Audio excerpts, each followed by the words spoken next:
from Kevin Young and Brian Giles, respectively, Tuesday and Wednesday, but Oakland won both games. Chris Benson takes the hill tonight as the Pirates try to salvage the final game of the series.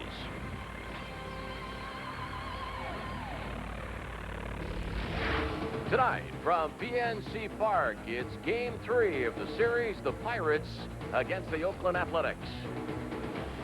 Hi, friends, and a very pleasant good evening. Thanks for being with us. Steve Blass is alongside for tonight's ball game. The Pirate manager, Lloyd McClendon, has Chad Hermanson still in that number 7 spot of the batting order for a second straight day, and Jason Kendall leading off. And tonight in right field, batting 5th, Robin Koviak. Yeah, and it really makes all the sense in the world, Lanny, because Craig Wilson, who had that great week last week, is a right-handed batter with a cold bat. He's only 1 for 9 in the 2 games in this series. So Rob Makoviak, a left-hand batter against right-hander Hudson, has been carrying a pretty hot bat, 375 in his last 11 games. Plus, he probably gives you a little bit more defensively. So it really comes as no surprise that Lloyd is going to try this combination. Now, the Pirates are currently 8.5 games behind St. Louis in the National League Central. Oakland 4 games behind Seattle in the American League West. The pitching matchup tonight, Tim Hudson for Oakland, Chris Benson to the mound for our Buccos. Chris' last win in the big leagues was September 26, 2000.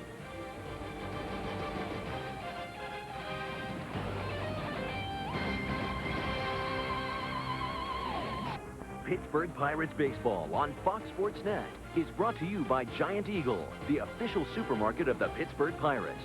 By Rocky Mountain Cold Coors Light, cold down easy. By Pennzoil, we're driving protection. By MEC Racing Network, open an Express Bet account and wager by phone or online, anytime, anywhere. And by your Western Pennsylvania Toyota dealers. Toyota, get the feeling. Less than a week ago, the Pirates were 5.5 games out of first place, 5.5 back when the Pirates opened the weekend series last weekend. And now the Pirates currently 8.5 behind St. Louis in the National League Central. And here is the Oakland batting order. Art Howe's starting lineup brought to you by Chrysler. Mark Ellis at second base, Scott Halleberg at first base, Miguel Tejada with a home run last night that set the tone for the ball game. David Justice in left field, followed by Jermaine Dye in right. Eric Chavez at third base. Ramon Hernandez is their catcher, batting 7th. Terrence Long in center field, hitting 8th, and Tim Hudson batting 9th and pitching. And they will be working against Chris Benson. And the PNC scouting report for this Pirate right-hander. Well, he was good last time out the weekend in Cincinnati, but then the rain stopped him, and he did not return. And you'd love to see him put up a 0 in the first inning because the Oakland A's have scored 2 runs in each of the 2 games in the first inning. That kind of set a tone, and you'd like to see Chris get a win. It's been a long time. Might be good for the soul as well as the ball club. Mark Ellis ready to receive the first pitch. Center cut, called strike. Ellis, the second baseman of the Oakland Athletics, a relative newcomer to the big leagues, hitting .295, no home runs, 5 RBIs, from Rapid City, South Dakota. And the second pitch of the game. Slapped back to the screen, no balls, 2 strikes. Even though the Pirates lost last night, Oakland was held to 5 hits. Benson's 8th start of the year. Out in front of Ellis, no balls, 2 strikes. Kendall sets up on the outside part of the plate. Ellis wants no part of the breaking ball. The first 2 pitches, 96 miles an hour, 95 miles an hour. That's a good sign for Chris. Put a 0 up in that first inning and keep those A's off the board for a while.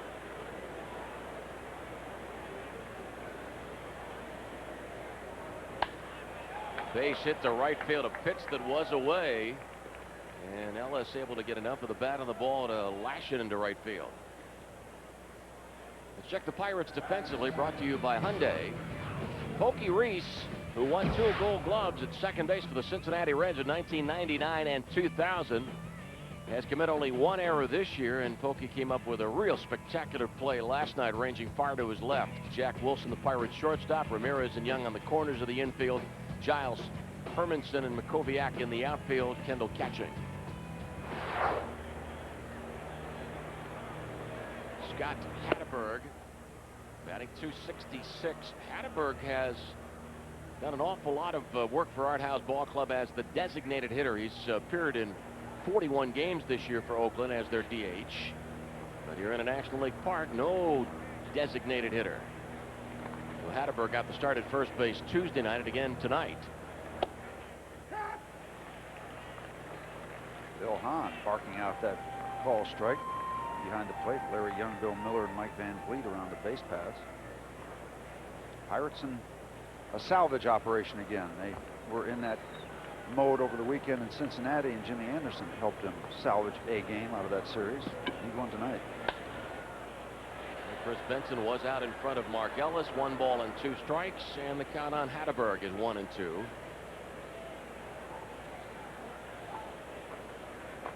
One thing I've noticed about these Oakland A's, it seems like every time one of our pitchers makes a good pitch, they either foul it off or get a base hit.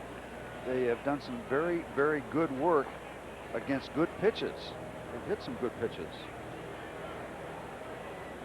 They don't run very much. Very few stolen bases. This is the American League style of a guy right there who grew up as a National Leaguer, Art Howard. He's made the transition. He manages American League Baseball these days. Throw to first base. The ball gets away from Kevin Young. Ellis advances to second. Bob Hertzl is the official scorer tonight. Just a matter of who they'll charge the error on. It is an error, of course. The runner going to second base. Check that angle out. And really, the ball just got under the glove of Kevin Young. I would think that would be an E3. I'm wrong again. See if the runner is involved. See, the runner is in back of Kevin Young. I think that's an error on the first baseman, but they charged Chris Benson. Pitch low and inside, 2-2. Steve was talking a moment ago about Oakland's stolen base total. The Athletics have only 14 this year. They picked up their 14th in the 10th inning last night. The stolen base by Terrence Long, and then the error charged on Jack Wilson off Jason Kendall's throw, and Long scored the winning run in the 10th. Count 2-2 on Hatteberg.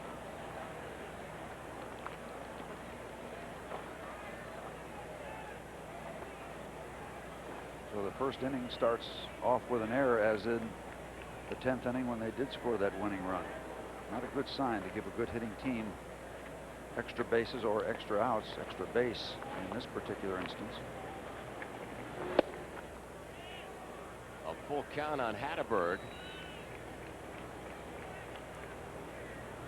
Scott Hatteberg, playing for Boston 1995 through last year, signed as a free agent by Oakland in December of 2001.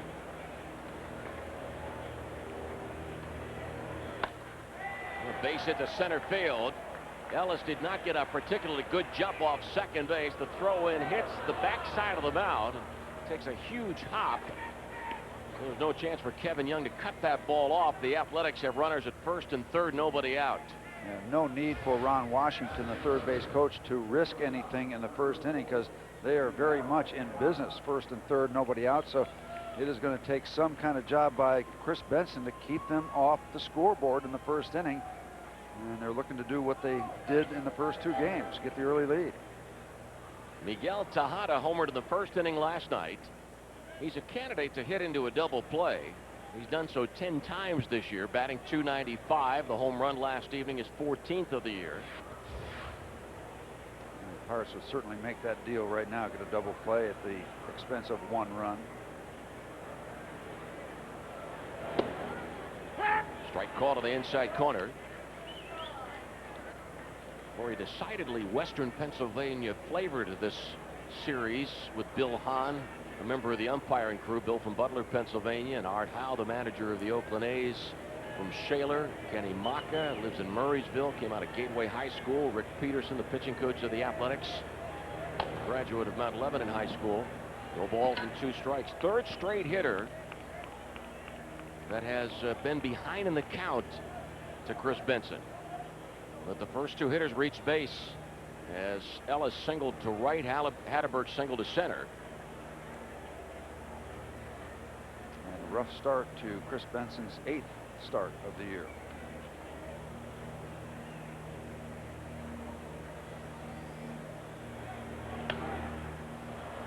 Foul ball to the seats. Count remains 0-2. And if you think this guy has pretty impressive numbers as a shortstop coming in interleague play to play against the Pirates, well, wait till tomorrow. You got A-Rod. He can get it done too as a middle infielder. Go from the frying pan to the fire.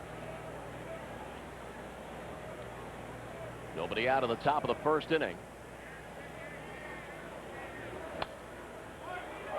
And Chris Benson called on to throw a good number of pitches to the first 3 hitters.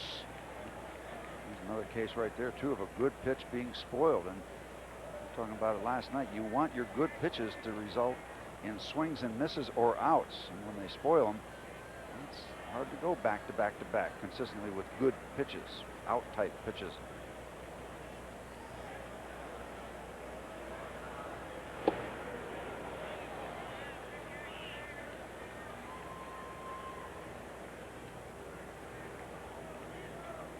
The Oakland Athletics 10-1 this season in games against National League clubs.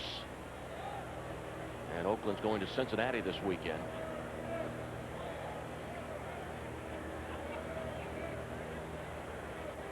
One-two pitch. Chris tried to come in off the last 2 pitches, 2-2. And for a guy with a lot of power like Tejeda, he doesn't strike out a whole lot. 34 strikeouts and almost 300 at bats. So, yeah, you can get him, but you've got to work pretty hard. He's just not up there as a free swinger with a home run or a swing and miss. It's good contact. And it's a full count. Now let's watch and see if the Pirates call for the Long Beach pickoff attempt. And step to third and look to first. I'm wondering if Hatterberg might jump too soon off first base. And a full count on Tejeda. They got a name for it now, huh? The Long Beach pickoff move. All right. I guess since it started working a couple times, deserves a name. All hit foul. Know how he came up with that. Bob and I were talking one night about the play. Bob said it's a step to third, 3. It's a look to first, 1, and it never works or seldom works, a 0. So then Bob checked the phone book. 310 is the area code for Long Beach. Can't argue with that. There you have it. Got to get him in the decoding business. What's that movie's title? Windstalker? Yeah. Yep. Tejeda walks. The bases are loaded. 20 pitches thrown by Chris Benson to the first 3 hitters. And the bases are loaded for David Justice.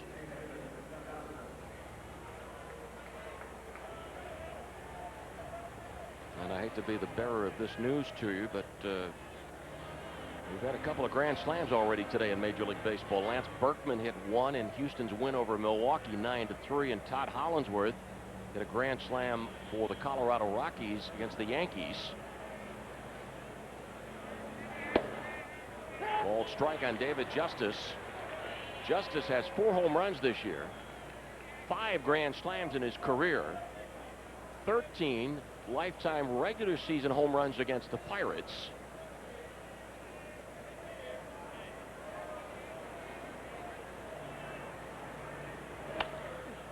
A liner to Kevin Young. 1 away. Tejeda didn't venture too far off first base, so there was no chance for a double play there, and also the other runners stayed close. Hatterberg at second, Ellis at third. Just a little stroke of bad luck for the Pirates as Quaddy confers with the runner at first. Tejeda, boy, you'd hope somebody would make a mistake and lunge, and you could get those 2 outs, and Chris Benson could walk away from this mess. But they get 1 out of it, and that's it. Kind of an unlucky break for the Pirates. Well, maybe unlucky for Oakland, too, when the ball was hit that sharply. Jermaine Dye batting .256, 5 home runs. Dye 3 for 8 lifetime against Benson with a home run off Chris. Strike call to the inside corner, no score, but it's an uneasy first inning. Bases loaded, 1 out. Jermaine Dye playing for Kansas City 2 years ago, homered in each game of a series at Three Rivers. 1 ball and 1 strike. I'll tell you what, Chris is coming with that first pitch strike. He has gotten the strike over first pitch to each of the first 5 hitters. Looking for a ground ball at somebody. Dye has hit into 7 double plays.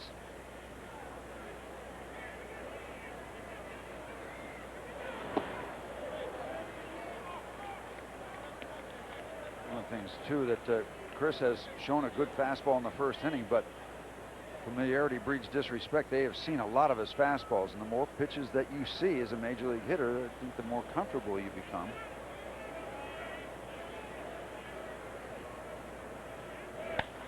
Ground ball, base hit down the third base line. Ellis scores 1-0. Hatteberg 2-0. Tejada will make it 3-0. As Giles gets the ball in the corner and fires it in. A 3-run double by Jermaine Dye. Here they go again in the first inning. 2 runs in each of the first 2 games in the opening frame. 3 as it looked like a fastball, and again they've seen a lot of fastballs. He hits it between Ramirez and third base. You're going to see the angle right there down into the corner, and Brian Giles not playing Dye to pull the ball, had a long way to come from left center field, and by that time everybody had comfortably scored. Giles still not in the picture. So far he had to come down into the corner to chase that one down. Pitch away to the left-handed third baseman Eric Chavez, who has 17 home runs and is tied for 4th in the American League. Alex Rodriguez, number 1 in the American League. He's hit 20. A moment ago I mentioned the Colorado-New York Yankees game. It's tied at 11 in the 10th inning at Denver. Here it is 3-0 Oakland.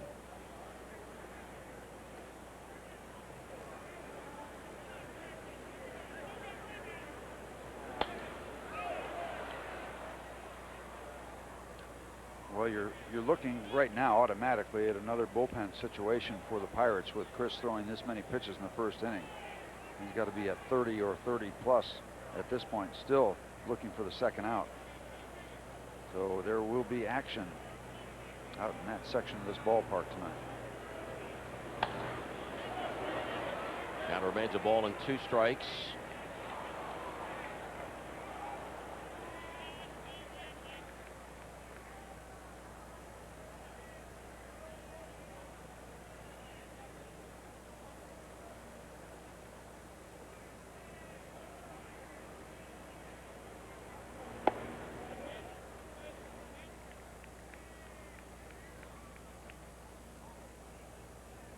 Coming back from surgery, you're required to stay as patient as you can be during the rehab process. There are a lot of lonely moments. Chris, for the most part, has remained patient, but boy, this is going to really test his patience. The shot to right center field by Chavez drives in Dye. 4 Oakland runs in the top of the first.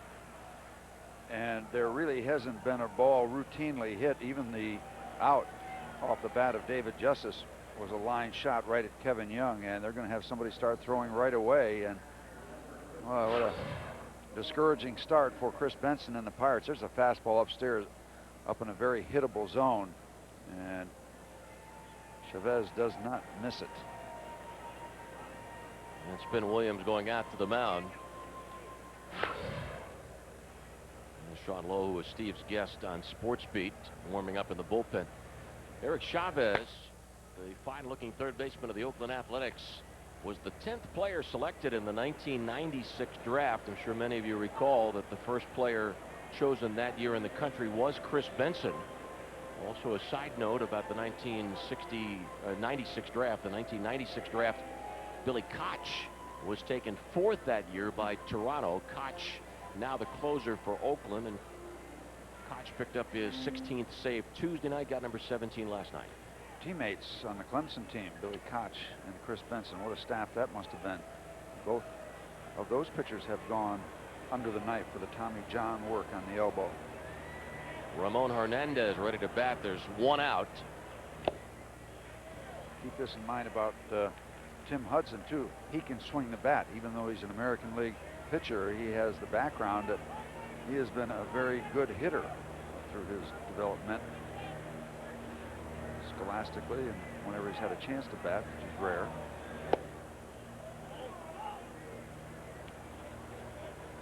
Chris has got to prove he can get to him.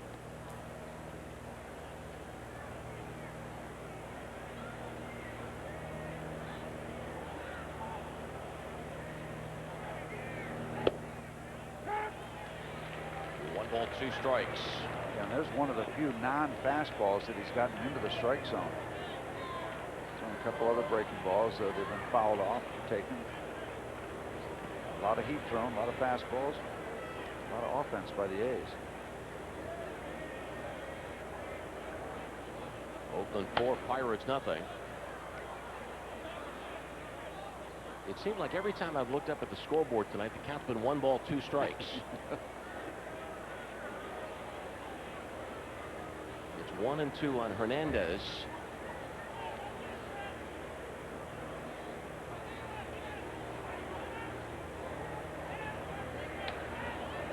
Pretty good cut by Ramon, the catcher of the Athletics.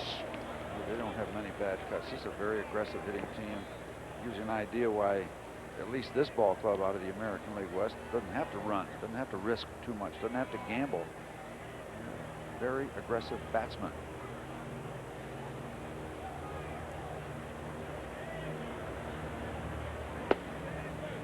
Two balls, 2 strikes. St. Louis hosting Anaheim this afternoon. The Angels lead the Cardinals 3-2 in the 9th inning.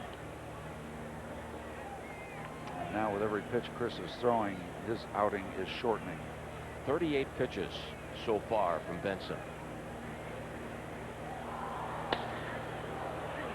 Right fielder Makoviak camps under the fly ball hit by Hernandez. 2 outs.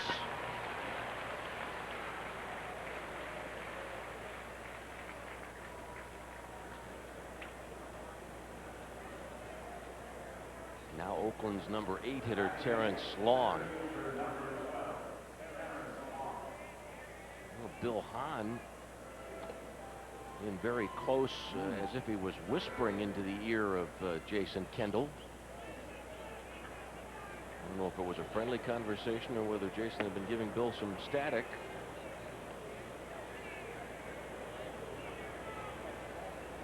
And they will work around Long, and we'll see what kind of swings that Tim Hudson brings to the plate. Number 15, number Doug Drabek, wearing that number very successfully for the Pirates. So not the first time you've seen a good pitcher wearing that 1-5 on his back.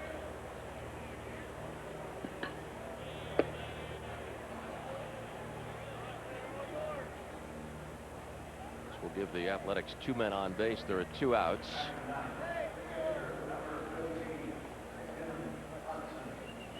McClendon and Smith and Williams going into conference, and the subject has to be Chris Benson.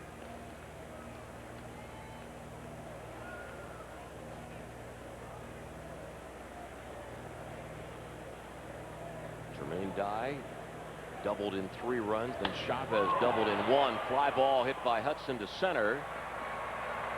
Hermanson making the catch. 9 Athletics back in the 1st inning. Oakland 4, the Pirates coming to bat.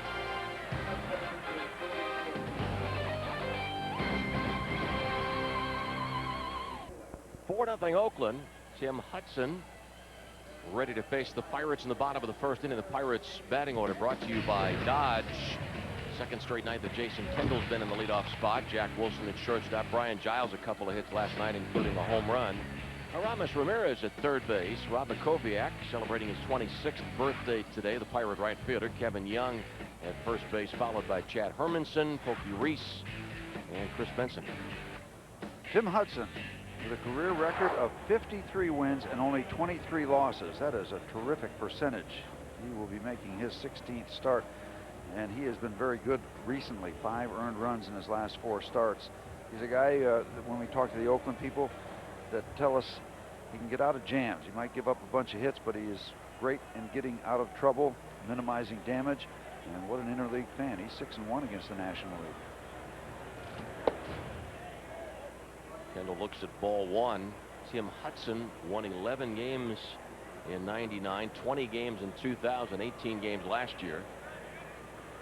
Kendall's averaged .287 and a called strike to make it 1-1. Jason has 1 home run. 92nd time in Jason's career that he's been in the leadoff spot of the batting order, and as a leadoff hitter lifetime, Jason sports an average of .263, which is a bit below Jason's lifetime batting average. Chad Hermanson had been in the number 1 spot. He's moved down to number 7 batting order. Tim Hudson throws a fastball, slider, and it's an improved slider. It used to be his 4th best pitch. It's moved up. A split finger pitch and a regular change, a regulation change.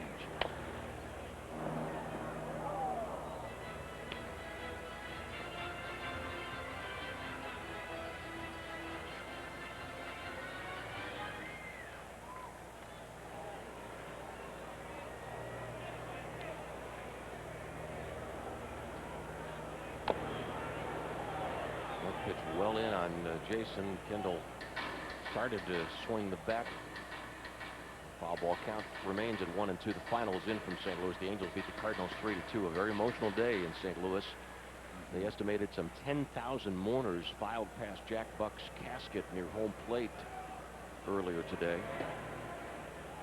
2 balls and 2 strikes. Kendall yesterday 0 for 4. Tim Hudson from Auburn, Alabama. When he won 20 games in 2000, he finished second in the Cy Young voting behind Pedro Martinez. And his teammate Mark Mulder was second in the balloting for the best pitcher in the American League in 2001, second to Roger Clemens. Count remains at 2-2. 4-0 Oakland. A pleasant surprise for that young Pirates fan. Yeah. First inning baseball. Mom, hold on to that, would you, for me? Yeah. Yeah. And don't lose it.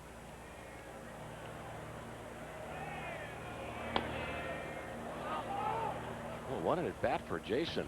Painful. Fouls this ball off his foot.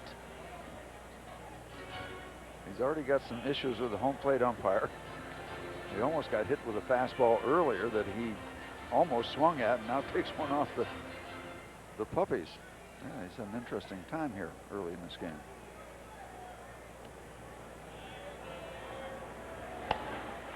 Jason's fly ball to left field, carrying well, and Kendall homers leading off the bottom of the first.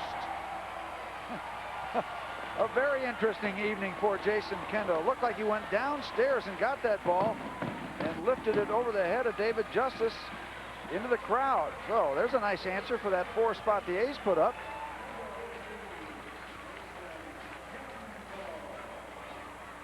Hauer in the number 1 spot. We wanted it with Hermanson. We got some of it. We get some more tonight. Look at the location. That ball's downstairs.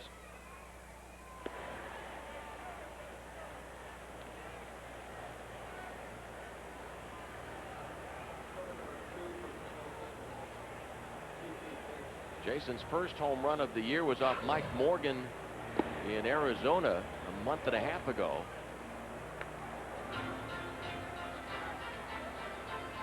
Gets that pitch. Home run number 2 on a 2-2 pitch.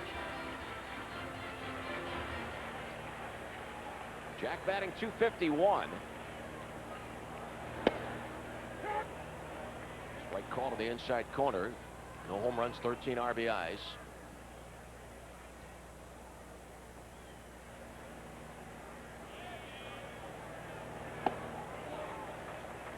And 3 balls, 1 strike. A home run hit by Jason Kendall, the 11th home run given up by Tim Hudson this year.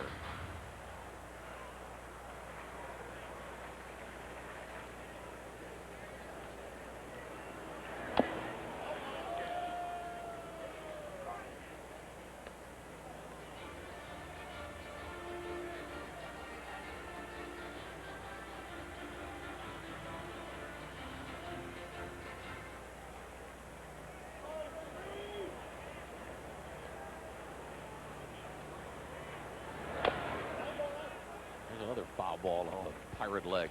Good preview then. Good things happened after the last one.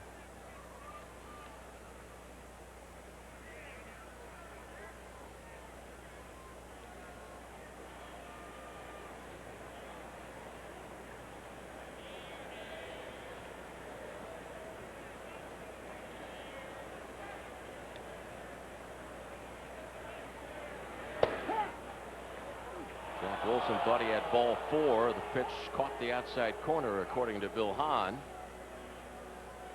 That's a pretty effective payoff pitch. Not down the middle just to throw a strike, but picks up that outside corner. This Oakland Athletics ball club is number 1 in the American League in fielding percentage. They've got a Gold Glover at third base and Eric Chavez. Last night their shortstop Miguel Tejada was in the right spot a couple of times. And Giles lifts one towards the Pirates dugout. There's the Gold Glover Chavez with just enough real estate to make the catch 2 outs. talking a moment ago about the emotion in St. Louis, what with the death of Jack Buck, and of course Brian Giles playing tonight with a heavy heart. Brian's brother Marcus and his wife lost their infant baby a couple of days ago, and Brian told me earlier tonight that he plans to leave Sunday for California. The service is Monday. Ramirez lines one to left. Justice is there. Kendall homers, leading off the inning. At the end of 1, Oakland 4, the Pirates 1.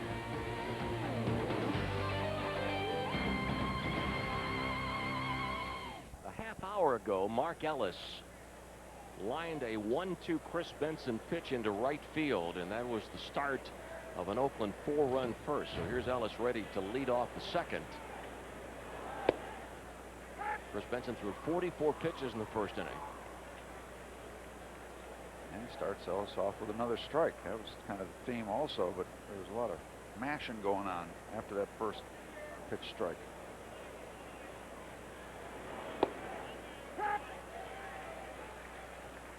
They did the monster mash. They certainly did.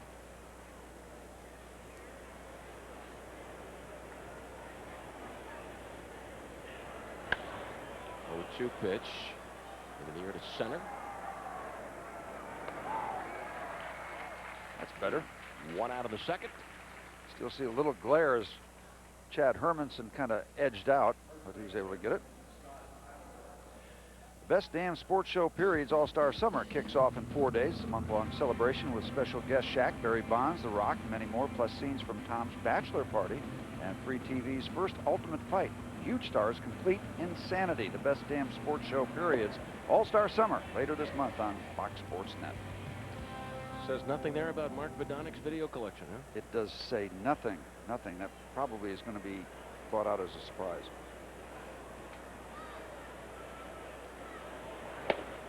Two 2-0 on Hatteberg. The final score from Denver. Todd Zeile hit a 3-run homer in the bottom of the 10th. The Rockies outslugged the Yankees 14-11. Life in Coors Field. 25 runs. Guess the humidor's broken. Yeah, it sure is. I'm sure the bullpen door is by now too. Both of them. And the Yankees at the moment a game behind Boston. The Red Sox are playing at San Diego. And Hatteberg's 2 for 2. Speaking of Boston and former Boston players, Pedro Martinez pitching tonight for the Red Sox. I was watching Chad Hermanson catch that fly ball off the back bat of Mark Ellis. We were out in right field last night. I was really amazed at how good these outfielders can play, because in back of home plate there's just a sea of white shirts that ball comes out of. So it can't be all that easy to pick the ball up off the bat when you're in any of the 3 positions in the outfield. It's a pretty good challenge for the guys out there. You know, Steve, Bob and I got a kick out of the fact there's a commercial that runs on the scoreboard here. It's about a fan that knows everything about every player, and this fan knows exactly where to sit for a Sammy Sosa home run. And we thought you were dealing from the same level of strength, because you were ready with your glove on when Brian Giles hit his home run last night. I was, yeah. There's where we were last night, and he pulled it a little too much out in front. We still enjoyed it, but no chance for play on the ball. See, I had my glove. Brown's a little confident now. He caught that ball barehanded in Cincinnati. He didn't have his glove on, so he was, I think, a little overconfident. I had my good Rawlings glove with me. It really was, though, a spectacular play that Greg made in Cincinnati. Cincinnati. Yep, got to give him that.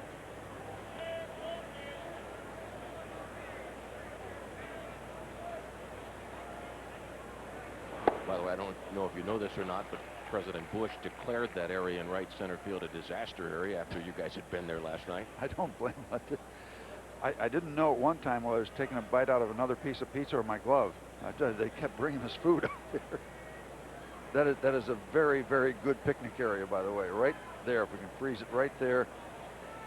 Anytime you're hungry, go to that area. There probably is still some stuff on the floor out there. I'm going to head there after the game.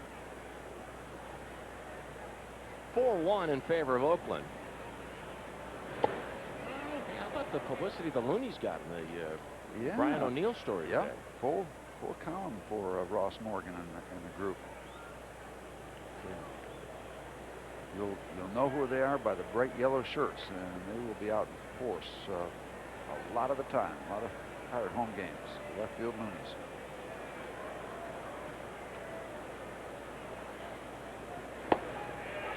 Tejada strikes out. As Chris Benson working very hard to stay in this game for an extended period of time after struggling, throwing 44 pitches in the first inning. Fastball downstairs that Tejada chased unsuccessfully.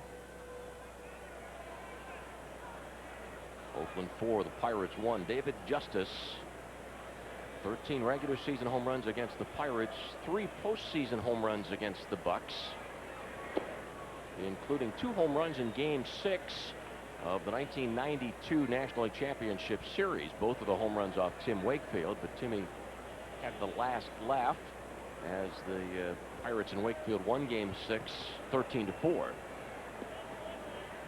No, I guess Atlanta had the last laugh in Game 7. Timmy had a chuckle for a while, and the Pirates were looking good until things got a little nasty late. Not a kid anymore, David Justice, so he's a guy that still is very strong, and you make a mistake, he can really make you pay. He has that kind of experience to recognize pitchers' mistakes.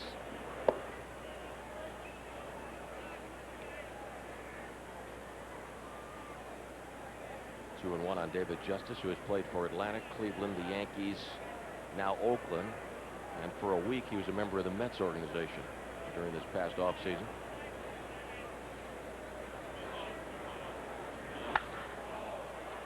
Hit well to center. Hermanson makes the running catch.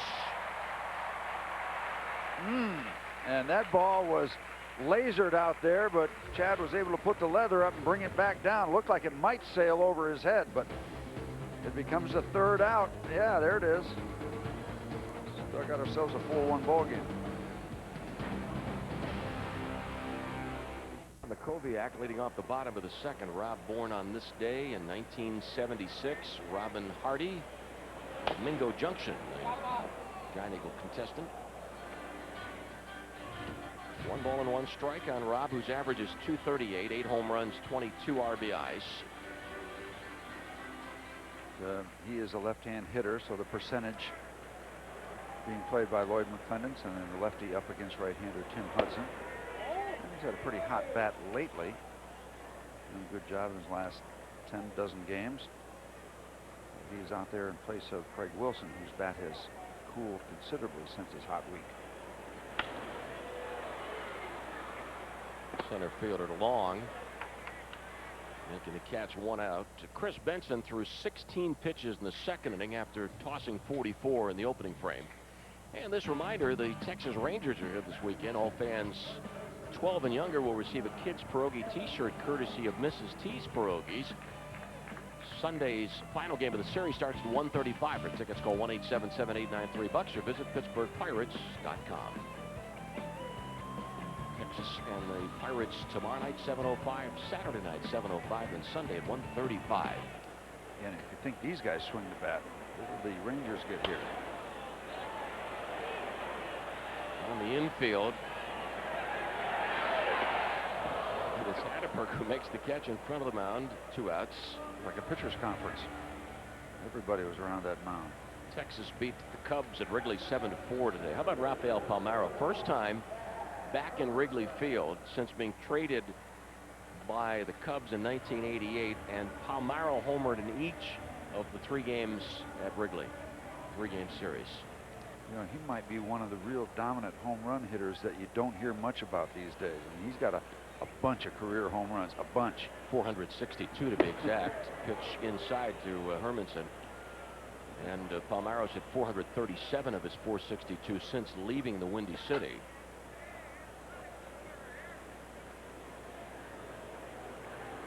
One ball and 1 strike. I'm trying to think which Cubs player made the comment after Palmeiro was traded. This player saying that he thought the Cubs had traded the wrong guy. They kept. There's the 1-1 pitch. Ball hit to center field by Hermanson. Ball dropped in for a base hit. The Cubs electing to keep Mark Grace and trade Palmeiro. 1 on and 2 outs. So for Texas, the big V today, a 7-4 win over the Cubs. And Rafael Palmeiro has a major league best 31 interleague home runs, one more than Sammy Sosa. And Pokey Reese has a career high 11-game hitting streak. Speaking of hitting streaks, Luis Gonzalez singled in the first inning, in the bottom of the first against Cleveland. And Castillo. I was going to say Gonzalez. Luis Castillo, 34-game hitting streak. Yep, and the beat goes on. Congratulations. That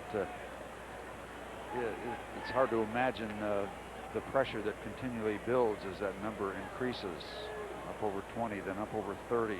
Now he's getting into some pretty elite company.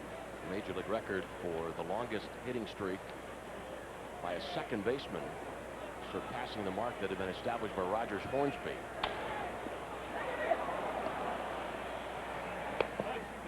Reese the third out. No runs, 1 hit, and a man left at the end of 2. Oakland 4, the Pirates 1.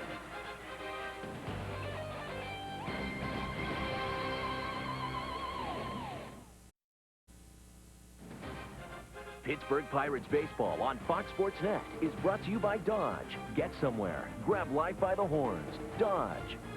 And by UPMC. Choose your health care as if your life depended on it. Well, we have jumped right in the middle of summer, haven't we? That's a summertime look. Summer in the Berg. Good night for baseball. Another good crowd on hand.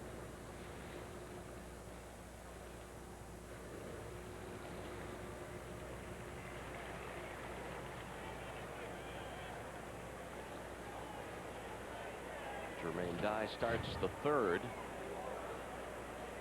Anaheim beat St. Louis 3-2.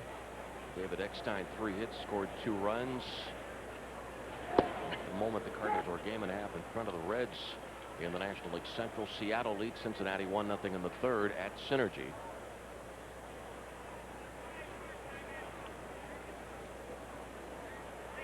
Jermaine Dye doubled inside third in the first inning and drove in Ellis, Hatterberg, and Tejada, and then right after that, Dye scored on the double by Chavez.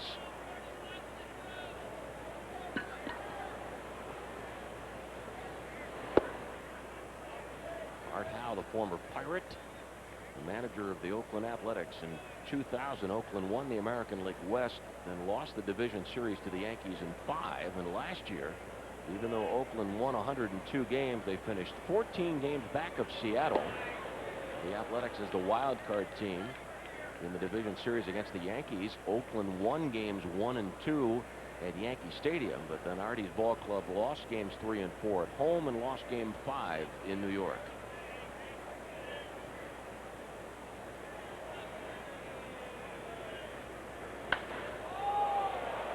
Jermaine Dye jumping on the 2-2 pitch, homering to left field.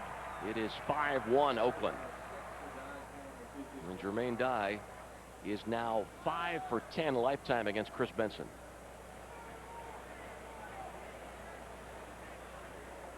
Well, they skipped a beat in the second, but they're back at it here in the top of the third.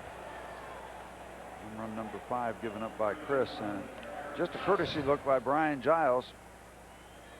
Location, location, location. High, not nearly far enough inside, and the arms are extended and the ball is launched.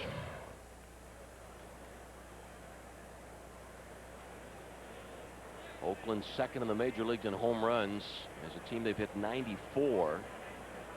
The Yankees are number 1 with 115. 3 Yankee home runs this afternoon in New York's 14-11 loss at Denver.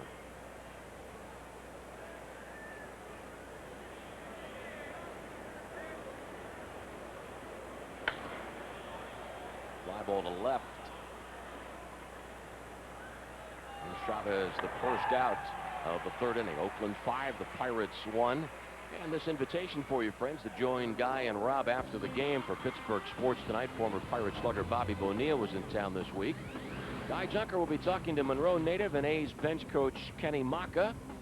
And the baseball world is saying goodbye to legendary Cardinal voice Jack Buck. That's on Pittsburgh Sports Tonight. Yep, it just simply won't be the same going to St. Louis without Jack Buck being there.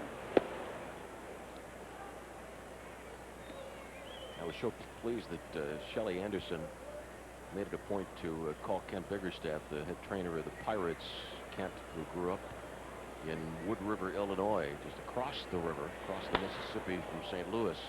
An avid Cardinal fan growing up, spending a lot of time listening to Jack Buck's broadcast during Biggie's formative years. 2 outs, 3rd inning, 5-1 Oakland.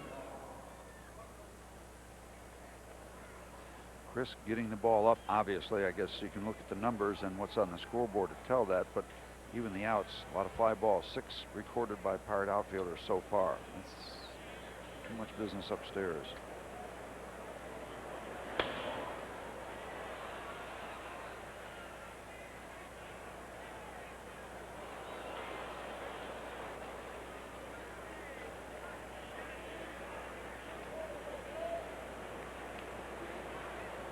A moment ago I mentioned that Oakland's hit 94 home runs this year, and that's second in the major leagues. San Francisco leads the National League with 82 home runs. The Giants had 3 today in their 10-2 win over Tampa Bay. After the home run of Dye, Chavez, Hernandez, and Long fly out, but in the middle of the 3rd, it's the Athletics 5 and the Pirates 1.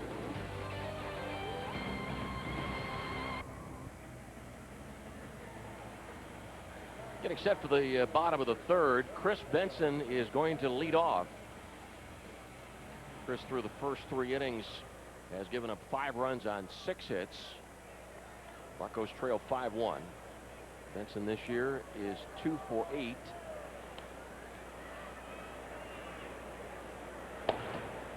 Lloyd McClendon told me tonight that right now the plan is to skip Joe Beimel in the rotation. So it looks as if Joe, who pitched last night as the Pirate starter, will not make his next start until a week from Saturday in Detroit because of the off day on Monday. Pirates feel they can go with 4 starters.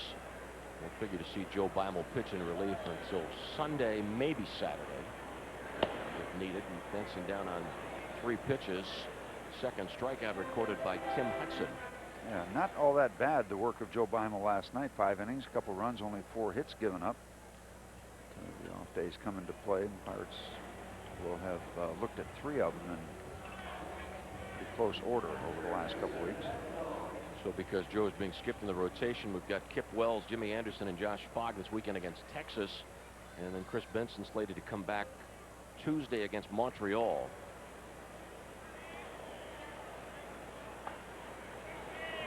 And we're moving into a very significant period of time. Starting tomorrow, the Pirates open a stretch in which the ball club will play 19 of 22 against clubs that have records poorer than the Bucks. The exception being the 3-game series against Montreal.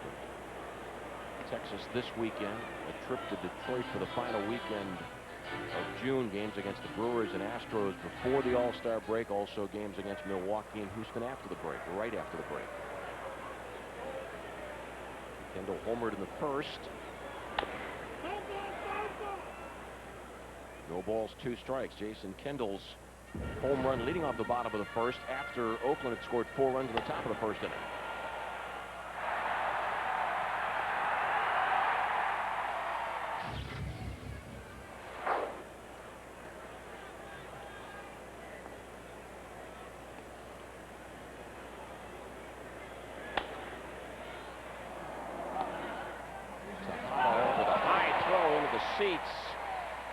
Jason Kendall gets second base.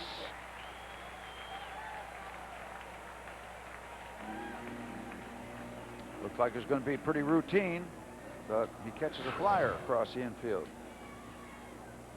That part, pretty comfortable. Then it changes.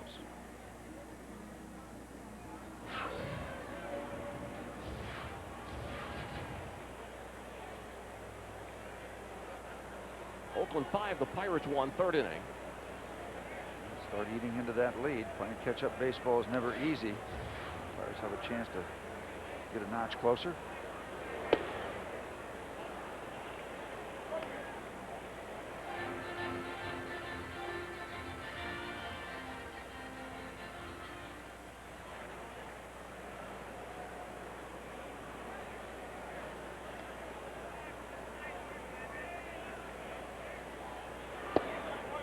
no strikes. Tim Hudson 6 days ago beat the San Francisco Giants at Pacific Park, and that snapped a personal 4-game losing streak. But it's a little misleading because Hudson has been pitching well over his most recent 4 starts. A few no decisions before finally tasting victory for a 4th time this year. These Athletics slated to host the Giants the final weekend of June. The Pirates have only 12 interleague games scheduled, while Oakland will play 18.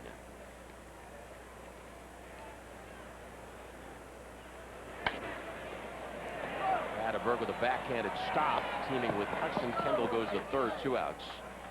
Well, they got to be loving that because they have played exceptionally well. Interleague play has been very good to the Oakland Athletics, including this year's marker. Looked 9-1, somewhere in that range. They've been outstanding.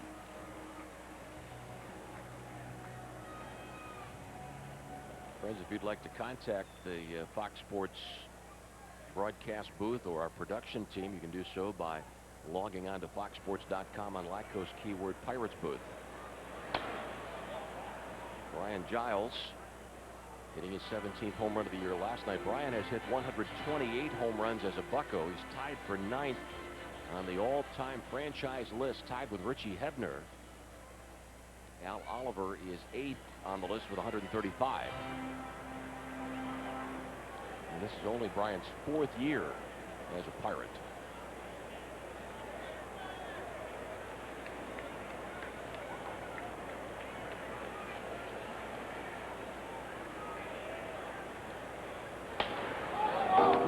Get out in front of that pitch. We were talking about Tim Hudson recently, and he has pitched exceptionally well, but there was a period of time where in a span of 5 starts, 42 innings, he gave up 35 runs. So obviously got something figured out after that and has been on a roll ever since. Although the wins haven't piled up, that ERA has come down very respectably to 3.84. Rick Peterson, whose dad was general manager of the Pittsburgh Pirates way back when. That also managed in the Pirates minor league system for a while. Rick Peterson, who was a member of Chuck Tanner's coaching staff the final year that Chuck managed the Pirates in 1985. 1 ball and 2 strikes on Giles. Runner at third, Kendall, 2 outs. Chuck.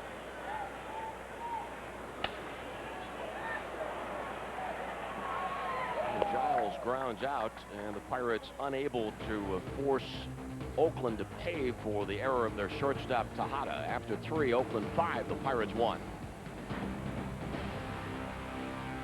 1 error. Tim Hudson leads off the Oakland 4th.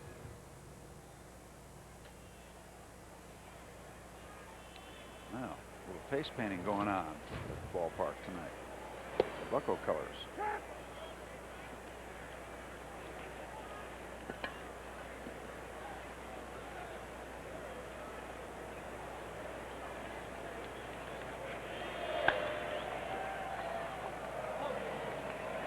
Pokey Reese grounds out, and that's an appropriate setup for our Aflac trivia question. Well, we programmed this extremely well. Pokey Reese leads all National League second basemen with a .996 fielding percentage. Pokey's committed only 1 error, and that was in Houston, May 17th. Who was the last Pirates second baseman to win a Rawlings Gold Glove? Just 1 error committed by Pokey Reese. Close to 250 chances so far for Poke. I wanted to emphasize Rawlings Gold Glove. About 3 years ago, the president of the Rawlings Company sent letters out to broadcasters and sports writers reminding everyone that it is officially the Rawlings Gold Glove Award. With a strike call to the inside corner, Mark Ellis the batter. They probably paid good money for that distinction. I was talking to Mark Ellis last night. He's from Rapid City, South Dakota, in the Black Hills of Dakota. Rapid City's 25 miles from Mount Rushmore. And I asked Mark, have you been to Mount Rushmore? He said, oh yes, several times. And he said it really is an impressive sight.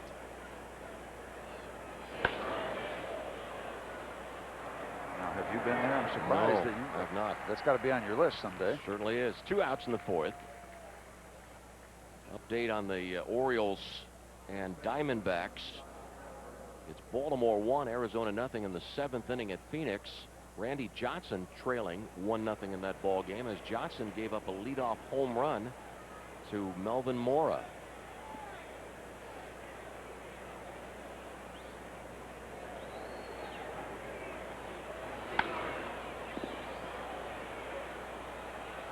And it's an easy 4th inning for Chris Benson as Giles makes the catch. Middle of the 4th, Oakland 5, the Pirates 1.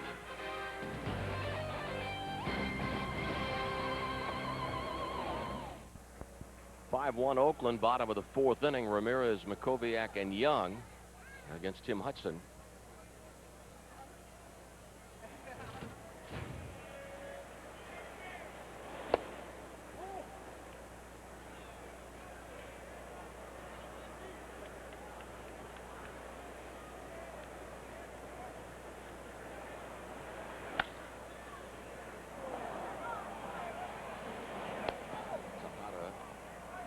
Throwing out Ramirez, 1 away on the 4th inning. The Aflac trivia question: Pokey Riesle's All-National League second baseman and fielding percentage, who was the last Pirates second baseman to win a Gold Glove.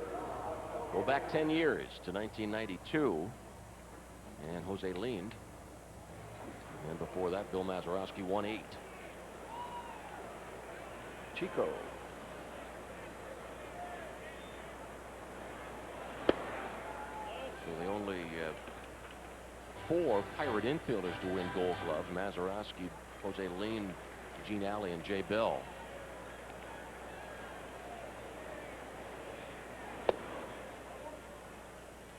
This double play combo right now working for the Pirates.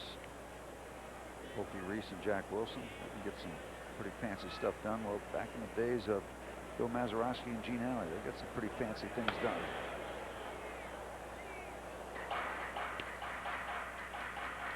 Dick Grote and Bill Mazeroski got some fancy things done. It was great to pitch in front of a great double play combination. Great infielders. It's very comforting. Rob Makoviak celebrating his 26th birthday. It's a 1-out single for Rob, the Pirates' 3rd hit off Tim Hudson. Athletics 5, Pirates 1. Coming up next Tuesday, the opening game of a series against Montreal. It's Giant Eagle Advantage Card night. Show your Giant Eagle Advantage card at the PNC Park box office and receive $4 off the price of a reserved seat based on availability. That's Tuesday, June 25th. The Bucks and the Expos Giant Eagle Advantage Card night. Game time is 7:05 on Tuesday, the 25th.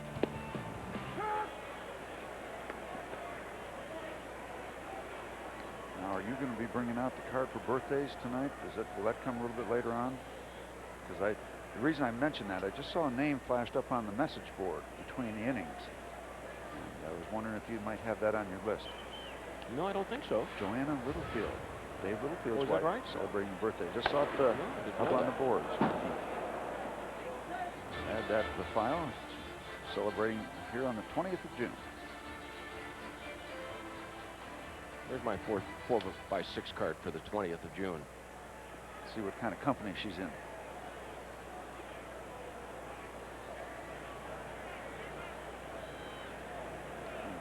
David up there in the background.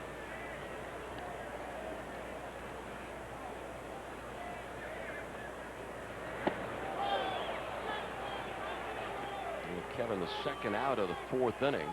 3rd strikeout for Tim Hudson. 2 outs, 4th inning. Pirates trail 5-1. Earlier tonight, the Pirate players got together with the kids from the Make-A-Wish Foundation. It was a meaningful experience for Pirate players, giving back to the community, recognizing the challenges that the Make-A-Wish kids face. Strike 1 on Chad. Wishes granted. That's a wonderful program. Heart-rendering program at times, but they do a phenomenal job.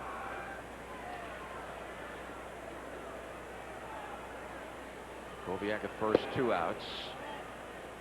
1 ball and 1 strike.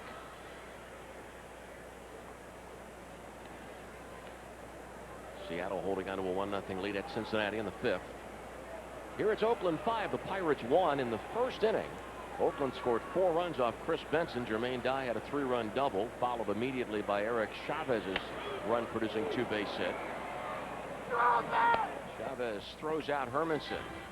No runs, 1 hit, and a man left through 4. Oakland 5, the Pirates 1.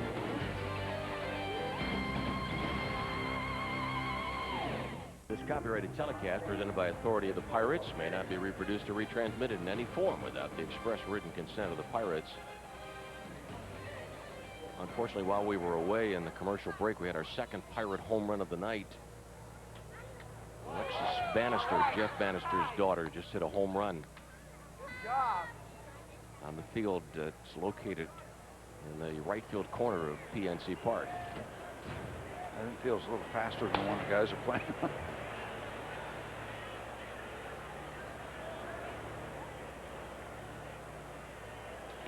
Tejada starts the 5th. Jeff Bannister, the field coordinator of the Pirates. Jeff and his wife Karen have 2 children, including the daughter Alex, who's 7 years old. 1 ball, 1 strike.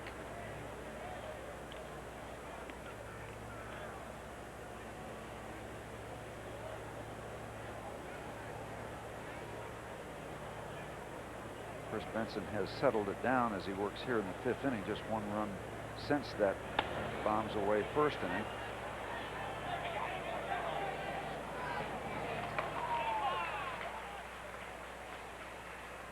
Home run given up to Jermaine Dye.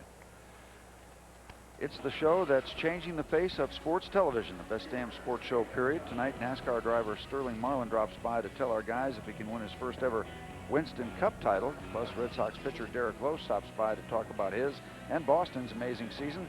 And 49ers coach Steve Mariucci checks in to let our guys know if San Francisco will strike gold this season. It's the best damn sports show, period, tonight at 11 p.m. right here on Fox Sports Net.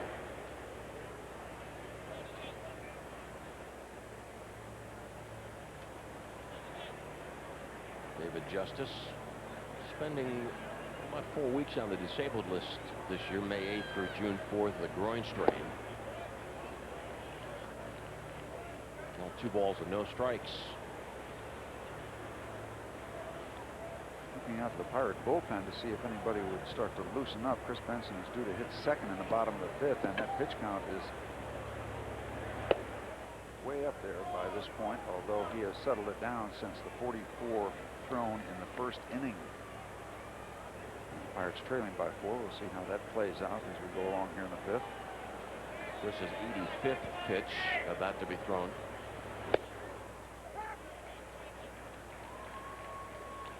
Might be one of those cases that if Chris gets through this 5th inning comfortably, this might be an extended program that might be a little out of the ordinary, in that the Pirates trailing by 4, they might let him hit just to see if the extended appearance might be the thing that's going to help him down the road. Justice prevails, and David must stick around home plate for another pitch. He's pleading his case with the home plate umpire Bill Hahn.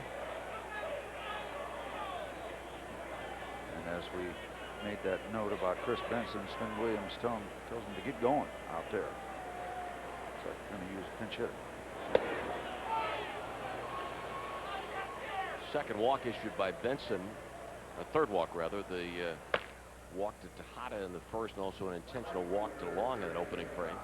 And Sean Lowe was warming up back in the first. He's throwing again here in the 5th.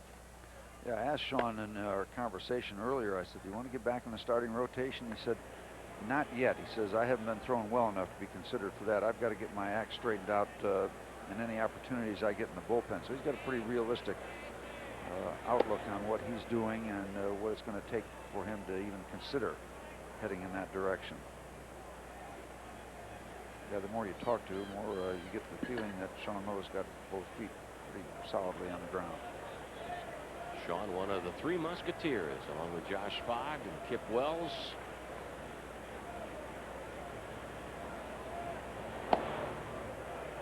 (2-0) on Jermaine Dye. Dye doubled in 3 runs in the first and homered in the third.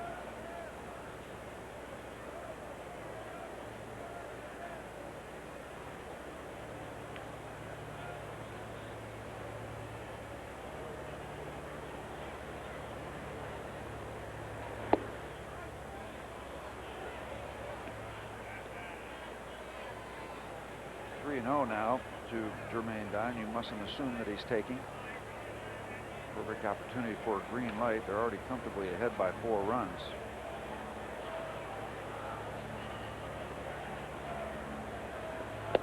But he was taking all the way.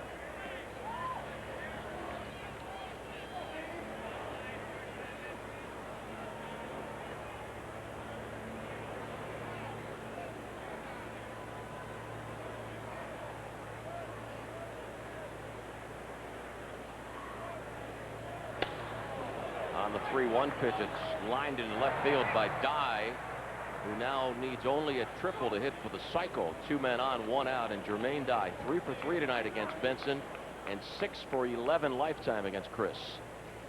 And he'll continue to do that if he hits with 3-1 counts in the future.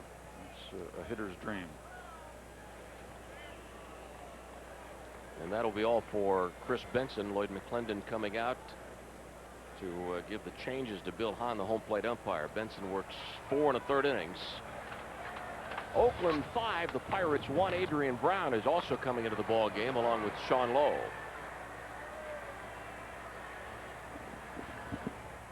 Kevin McClatchy hosted his friends from the University of Pittsburgh, Walt Harris and Joe Giordano and Steve Peterson tonight. From Duquesne University, Brian Coleri, the athletic director, is seated alongside Brian and Joe and Danny Nee, the basketball coach. On that one shot, by the way, you might have noted that Kevin has on a hat with the stars and stripes. That's the cap. The one that Kevin's wearing tonight is the cap that the Pirates will give away on the 4th of July. See, the owner gets an early shot at the hat. No, we went to him and said, hey, we need a handsome guy to be our model for the evening, and you've been nominated. 4th of July 4:05 game against the Houston Astros. Lloyd McClendon calling on Sean Lowe as the new Pirate pitcher. Adrian Brown in center field. Put Adrian in the 9th spot of the order. Sean Lowe's name is in the 7th batting position. Chris Benson, 4 1/3 innings, 5 runs to this point on 7 hits. He walked 3, struck out 1. Was responsible for the 2 Athletics on the base paths.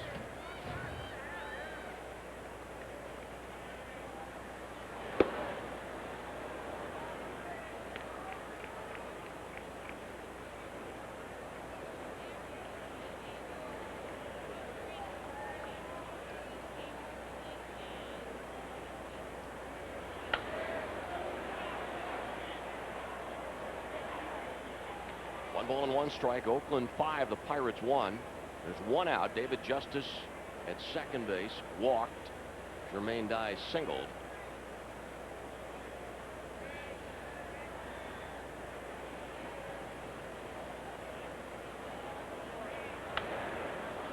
One ball, 2 strikes. The record of Sean Lowe, 2-2. Sean's second win of the year came at St. Louis on June the 2nd. When the Pirates beat Matt Morris 5-2. That was the day that Abraham Nunez had 3 RBIs and knocked in the game-winning run in the 7th inning.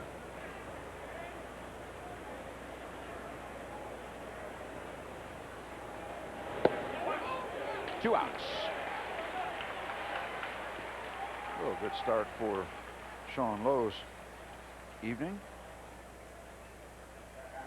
He has almost averaged a strikeout per inning.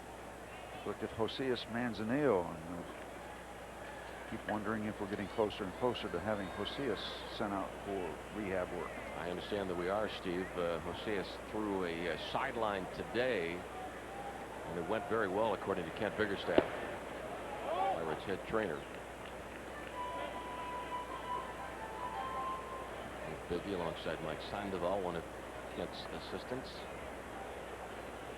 Not official yet, but the word I'm getting is that Kent Biggerstaff will be one of the Pirate representatives in Milwaukee for the All-Star game.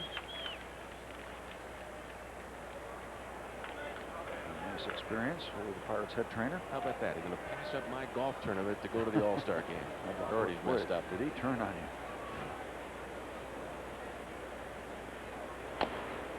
One of our defending champions, too, with Pete Mahler's group. 1 ball and 2 strikes on Ramon Hernandez, 2 outs and 2 on.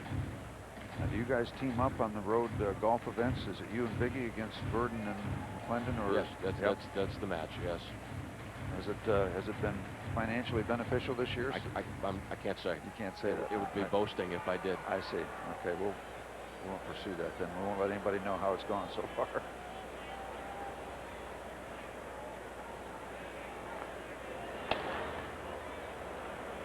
Jack Wilson flips the ball to Pokey Reese. The force out of Dye ends the inning. No runs, 1 hit, a walk, 2 men left on base. Middle of the 5th inning. Oakland 5, the Pirates 1.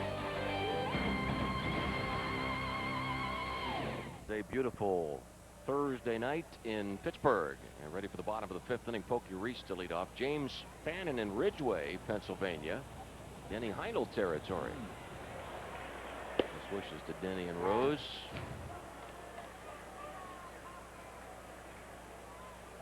Not only is Denny one of the Pirate owners, but also an extensive collector of memorabilia. Chavez playing in, able to move quickly enough to his left to make the play. 1 down in the 5th inning. Pirates trailing 5-1. Program reminder Sunday on Beyond the Glory. Chipper Jones was a natural destined for baseball greatness, but the small town boy fell victim to the temptations of fame. It's the Chipper Jones you didn't know on Beyond the Glory, Sunday at 8, only on Fox Sports Net. Pirates need to get busy against Tim Hudson. The leadoff home run by Jason Kendall, and not much after that. In the bottom of the 5th, Pirates trailing by 4. And Adrian Brown steps in. Adrian, after several weeks hitting right-handed against right-handed pitchers, in there left-handed against Hudson in this 5th inning, and we saw Adrian Brown bat left-handed in the 9th inning, or rather in the 7th inning yesterday against Chad Bradford, the submarining right-hander of Oakland. I asked Lloyd about it on the Skipper's radio show today, and Lloyd feels that Adrian has been putting in the work necessary to now be in position to do a better job swinging the bat left-handed. Lloyd feels that sometimes a hitter that's struggling from one particular side of the plate, a switch hitter that's having trouble from one side, or gets away from it from a little while, that can be okay. And I guess Adrian's waiting for a new bat. Maybe it's somewhat like a closer that has gotten into a slump, and every once in a while a manager will give him a starting assignment. It's happened in the past. In a new field, a different look.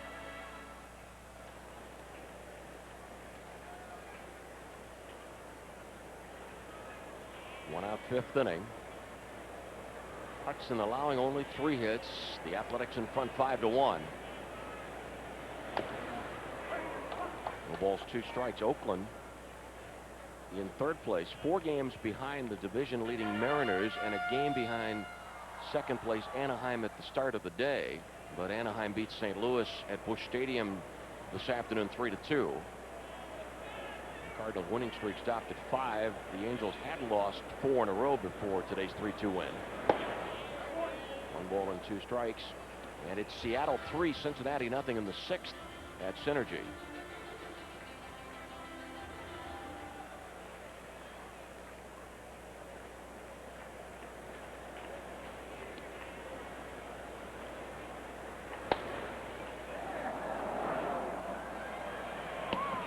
Two outs, 5th inning. And time to give you the UPMC injury update. We already talked about Manzanillo. Maybe Joseus in the next couple of days will be preparing to go out on a rehab assignment.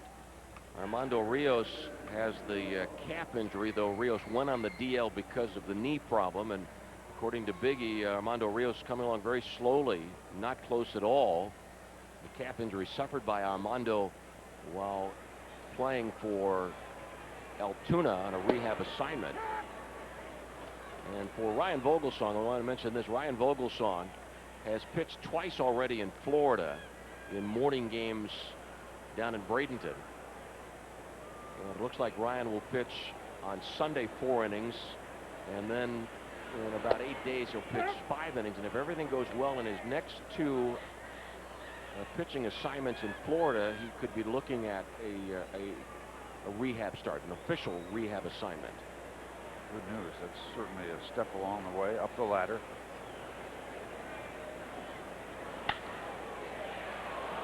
On the 0-2 pitch, Kendall lines out to the leaping second baseman Ellis.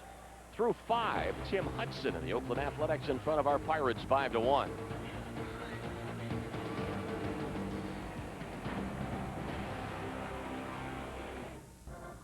Pittsburgh Pirates baseball on Fox Sports Net is brought to you by Chrysler. Drive equals love. And by Aflac. Ask about it at work.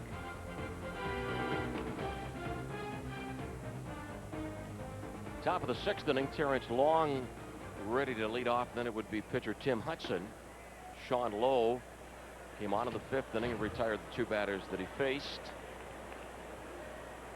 And that basically leaves the Pirates in range. Those 2 outs are still within 4. Still time, but Tim Hudson is proving to be as advertised. Ball strike. Steve, you are quite familiar with Jack Benedict, yes, the outstanding sportscaster from WCCS in Indiana. I got sad news today that Jack's wife Phyllis has passed away. We want to send along our condolences to Jack and the family. Absolutely. Sad news. 1 away as Long grounds out. It is 5-1 Oakland. A lot of nice people in that business, and Jack Benedict is at the top of the list.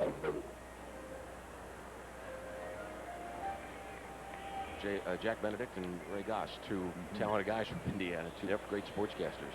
Absolutely. The guy that used to work with Ray Goss, Nellie King, in the ballpark tonight, signing autographs on Alumni Thursday, along with the Candyman, I think. Candelaria in the ballpark with Nellie.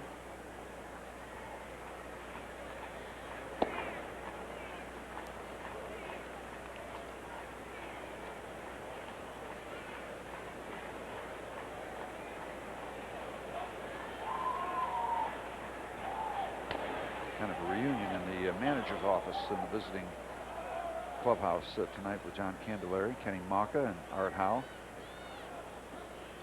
We got together, and there were some serious stories flying around. Kenny, Monroeville, Gateway High School. Kenny took time out this afternoon to stop by the Pirate offices. When I was up there on the 4th floor, he was visiting with Jeannie Donatelli and Roy Smith. Ball strike 3. Hudson, the 2nd out of the 6th. Where the power folks are in the Pirate offices on the 4th floor. Not really well spaced out between the 3rd and 4th floors. Nice digs. They got windows. Everybody has windows. A lot different from Three Rivers.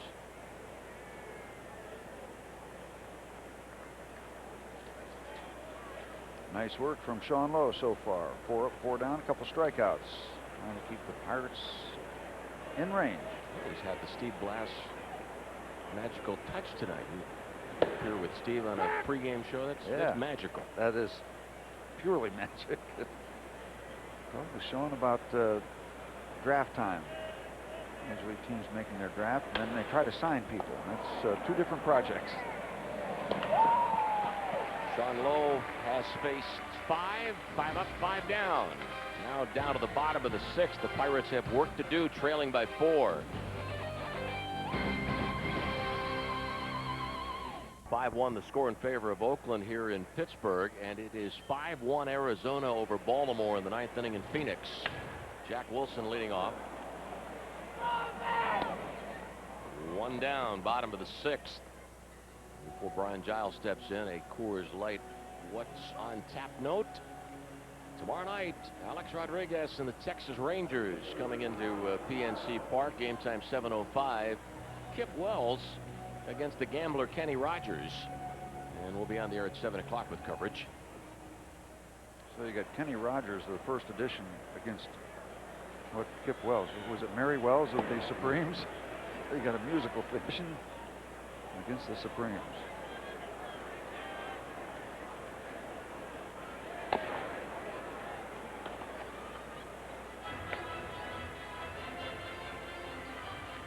Anaheim beats St. Louis 3-2. The White Sox win at Philadelphia 6-1. Mark Burley becoming the 4th American League pitcher to reach double figures in wins.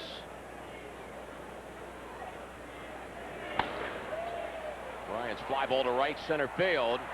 Base hit, and the ball bounces to the wall. Giles has a one-out double as the ball eludes the glove of the diving Jermaine Dye. And it looked to me like Dye expected that ball to hook back at him, and it was kind of a leisurely slide directly across that left him short. I don't think he got a real good jump and was not able to run it down. Ball almost looked like it slid the other way, maybe a little bit of an inside-out the move. And Jermaine comes up short, and the race is on. Brian Giles gets 2 bases. Ball never did hook back toward him.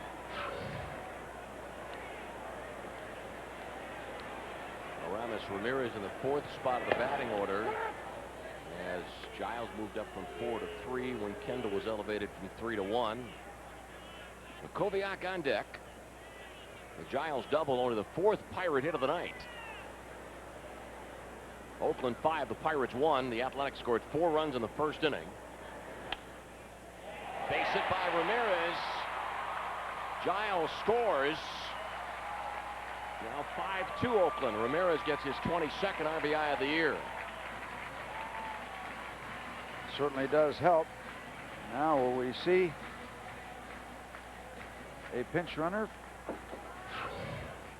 don't think at this point, as the Pirates bat in the 6th, that they can afford to get that bat with the potential it brings to the plate out of the lineup, so he will remain at first base.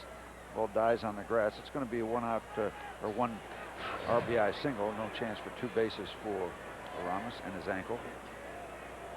And Art Howe telling first baseman Hatteberg to play behind Ramirez, and that's a wise decision. He's well aware of the problems that Aramis has with his ankle. So not as wide an opening on the right side. Mike Lincoln, the Pirate pitcher, getting ready, because after Makoviak it's Young, and then following Kevin, the pitcher's spot. Sean Lowe had his name placed in the 7th batting position when Lloyd made the double switch in the 5th.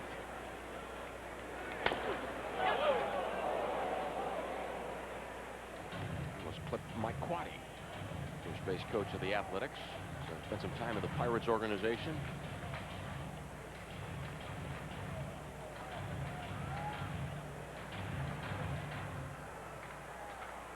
Wilson at the bat rack.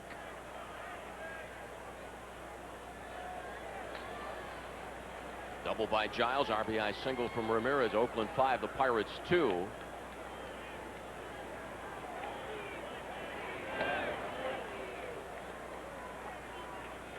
One of the impressive improvements that Hudson has made, there were 24 stolen bases against Hudson 2 years ago. And granted, this is not a stolen base situation. There were 24 stolen bases against Hudson last year, only 1 so far this year. That is a dramatic improvement. There's that play with Hatteberg able to play behind the runner and gets the jump on the ground ball on the out at second base.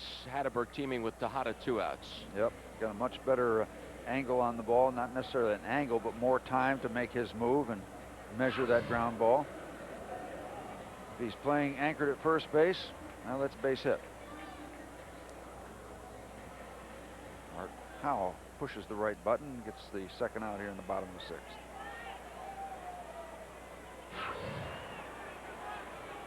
Kevin Young tonight 0 for 2. Craig Wilson in the on deck circle.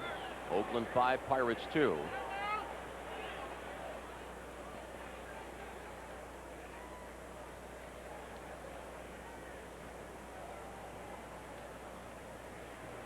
It has turned into a ball game with a start that looked like it was going to be a runaway for the Athletics, but just 1 run, the solo home run since the 1st inning, so the Pirates are still in it.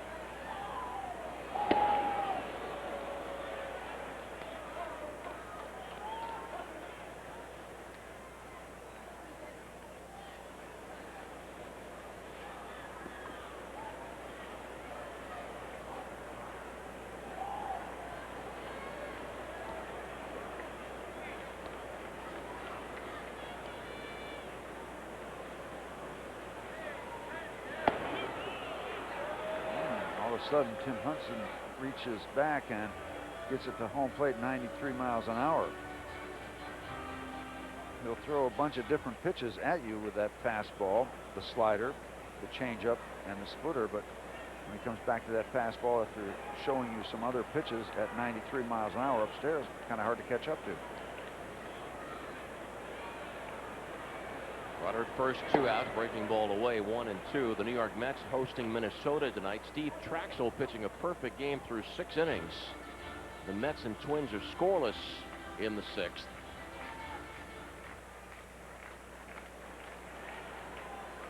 I'll bet we have had 10 or 11 pitchers take no-hitters into 7th innings this year.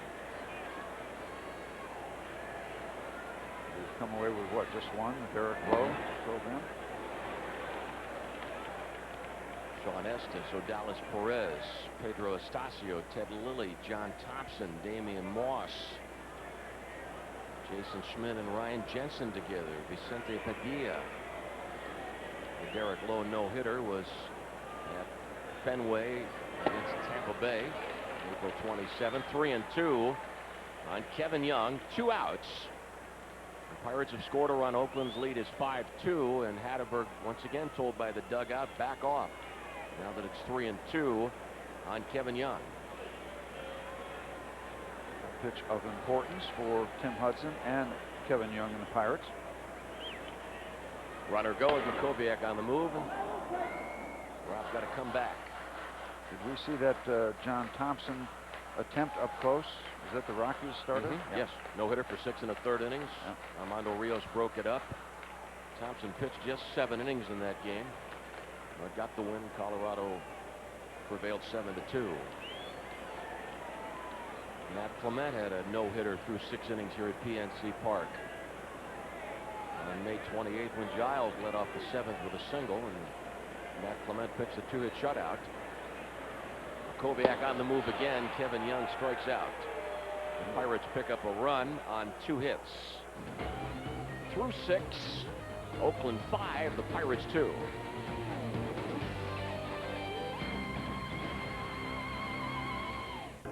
Pirates baseball from PNC Park on Fox Sports Net. Seattle leads Cincinnati 3-2 in the 7th. Ruben Sierra a home run for the Mariners. Juan Encarnacion has homered for the Reds. And an update on the Mets Twins game. Mike Piazza homered in the bottom of the 6th, his 14th of the year. It's the Mets 1, Twins nothing. Steve Traxel perfect game through 6.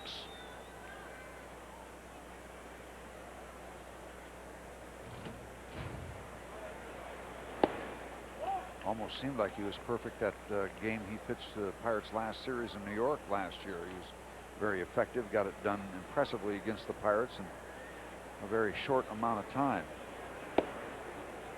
Great game against the Bucks.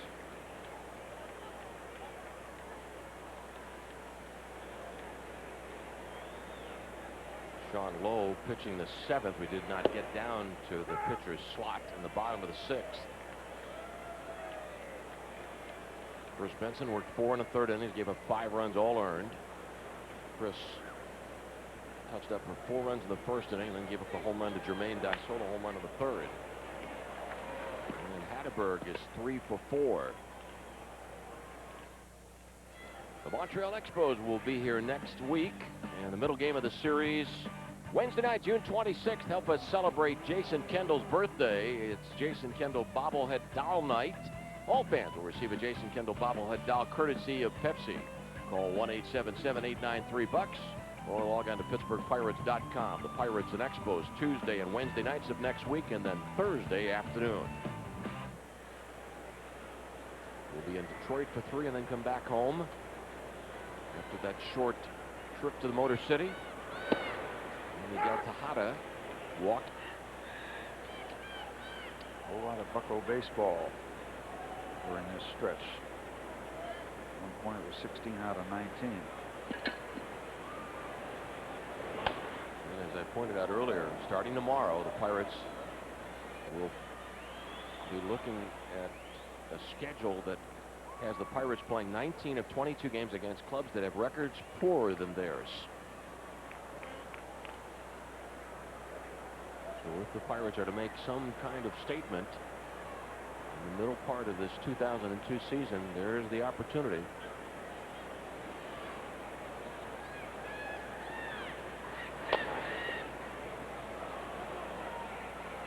Kendall to Kevin Young.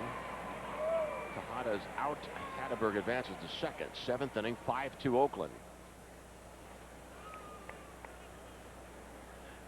The Best Damn Sports Show Period's All-Star Summer kicks off in 4 days. It's a month-long celebration with special guest Shaq, Barry Bonds, The Rock, and many more, plus scenes from Tom's bachelor party and free TV's first Ultimate Fight.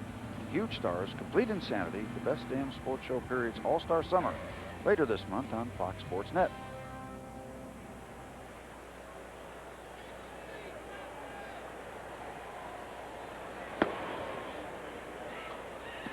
Jermaine Dye 1 for 9 lifetime against Sean Lowe.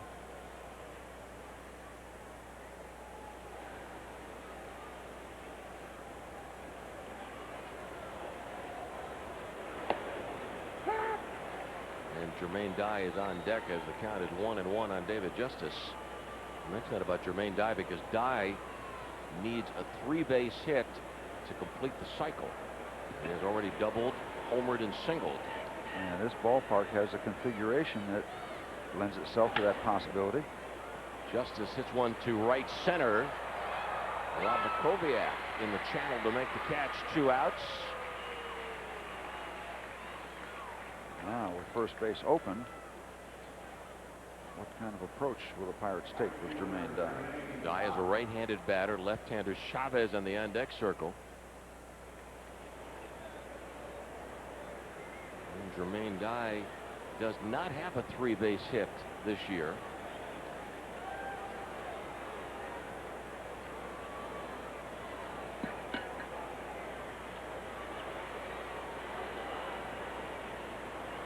What do we have? Just 2 players hit for the cycle in the history of Three Rivers: Joe Torre and Jason Kendall. Yep. Correct?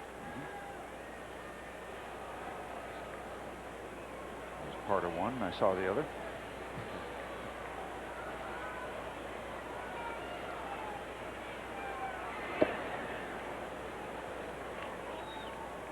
You got Jermaine Dye up there. He's having a hot night, but the guy in the on-deck circle has 17 home runs this year. So pick your poison. That man.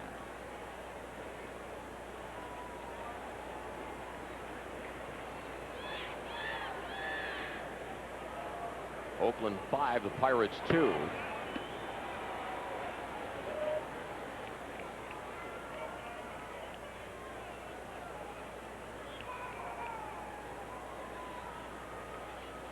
I don't know if Joe Torre had many triples. Didn't get all that many infield hits. Was not known as a speedster, but got one he needed on the right night.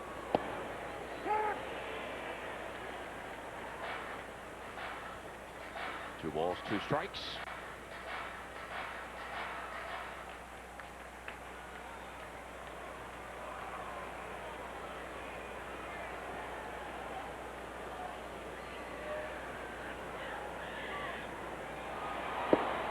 Looks like the big unit survived that leadoff home run by Melvin Mora. As, the Arizona Diamondbacks finally got him some runs late. He kind of ran the table after that. Got him 5 runs in the bottom of the 7th. Randy Johnson is 11-2. Still remains the big-time 1-2 punch for pitchers in Major League Baseball. Foul ball by Dye. Arizona began the day 1 game in front of Los Angeles, and the Dodgers are hosting Toronto tonight. San Francisco this afternoon beat Tampa Bay 10-2 with Rich Aurelia driving in 4 runs.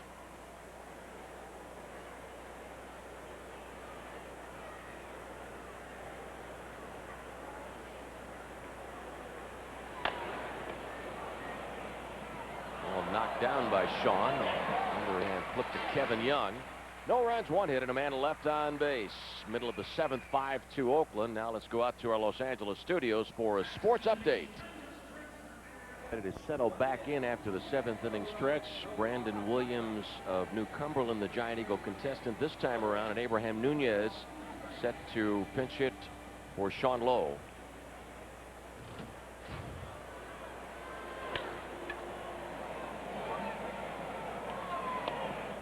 Tim Hudson in search of his 5th win of the year. Mark Ellis throws out Nunez. Hudson 4 and 6 in his first 15 starts with an earned run average coming into this game of 384. Update from Florida. The Marlins in front of the Indians 3-0. Rematch of the 1997 World Series. Mike Lowell has homered for Florida, and Luis Castillo has extended his hitting streak 34 games. Pokey needs a base hit to extend his to 12.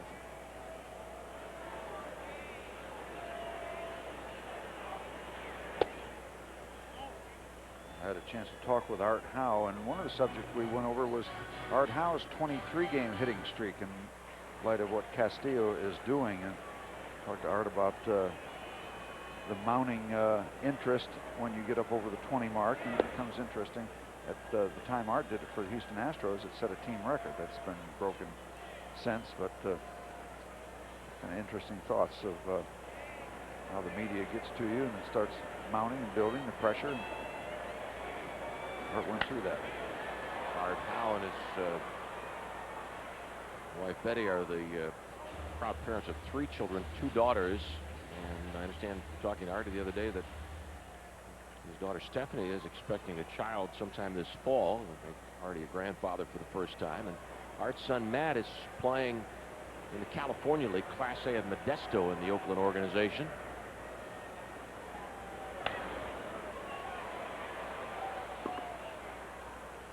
Two outs, 7th inning.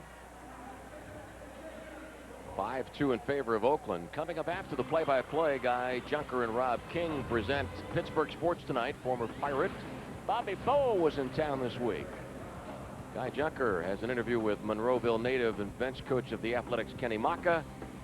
And baseball says goodbye to legendary Cardinal voice Jack Buck. Some 10,000 Cardinal fans filing past Jack Buck's casket today at Busch Stadium.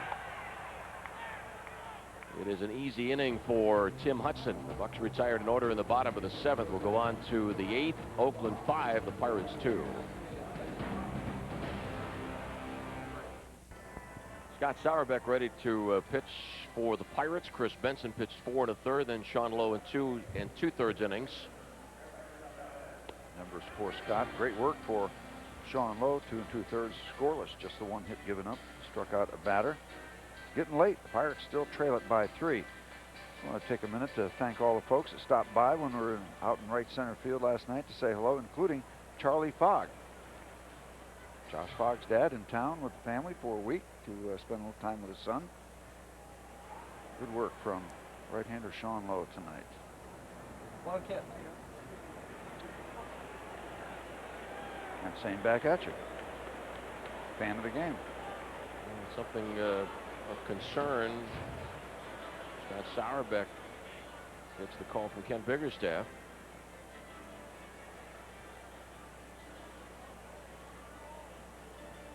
That young lady, by the way, she didn't stop by last night, did she? She did not. No. Nope. Sorry to say. Are you sure she didn't stop by? I'm absolutely positive she didn't stop by. Oh, okay.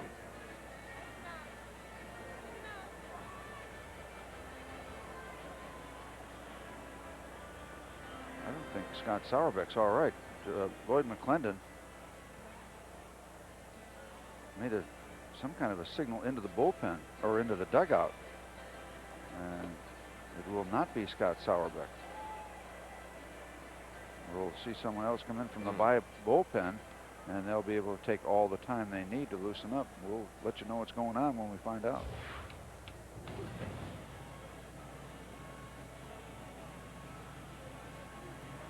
Ken Biggerstaff, Finn Williams, and Lloyd McClendon. Who knows? It doesn't look to be drastic, or they would have already taken him back into an examining room or the Pirate clubhouse.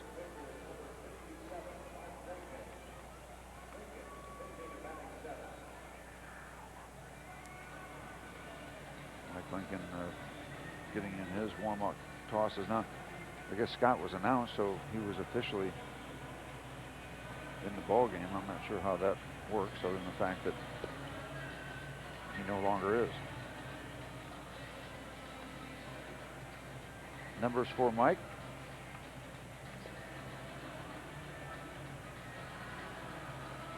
Lincoln has just given up 2 earned runs in his 18 appearances. Spent a little time down in Nashville.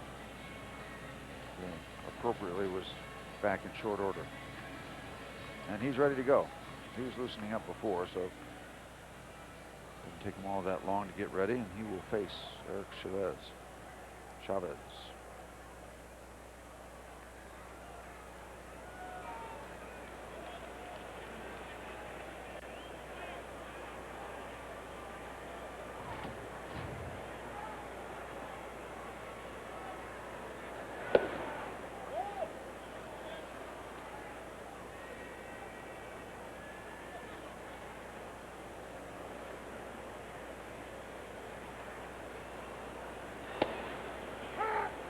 Ball, 1 strike. Oakland scored 4 runs in the first inning. A 3-run double from Jermaine Dye. Dye scored on the Eric Chavez 2-base hit. The Pirates scored quickly in the bottom of the first. A leadoff first inning home run by Jason Kendall. Ground ball to second baseman Reese, 1 away. Oakland got a leadoff third inning home run from Jermaine Dye to make it 5-1, and the Pirates picked up a second run in the bottom of the 6th inning. Giles doubled after 1 out and scored on the Ramirez single inside first.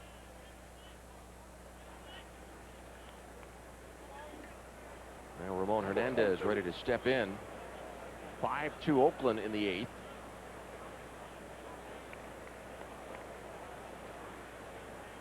We have a note here from our good friend and colleague in the Pirate front office, Mark Berger, that Lenny Lutz from the Van Dyke Business Systems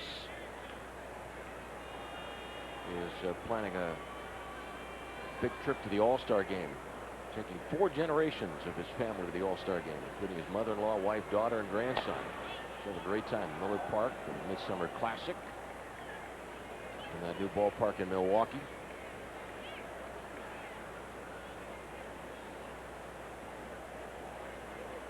That is the Van Dyke Business Systems Rotunda out there in left field. All lit up in blue. Great place from which to watch the game. Yeah, it really is. That railing is a neat spot. One of our signatures along the Clemente Bridge and just about everything else about this ballpark. At the All-Star game, I remember as a kid getting all my bubblegum cards together when they announced the squad, spreading them out on the floor to keep score of that game. That's a tough game to score, too, with all the replacements. 2 outs in the 8th. And next up, Terrence Long. And pitcher Hudson moves into the on-deck circle. Yep, no reason for him not to, as Tim Hudson is breezing along, having just given up 2 runs. Very comfortable bottom of the 7th, 3 up, 3 down. It's a great time for a starter to have a 1-2-3 inning if he has designs of going the entire 9 innings. He's done it once this year in a loss to the Yankees.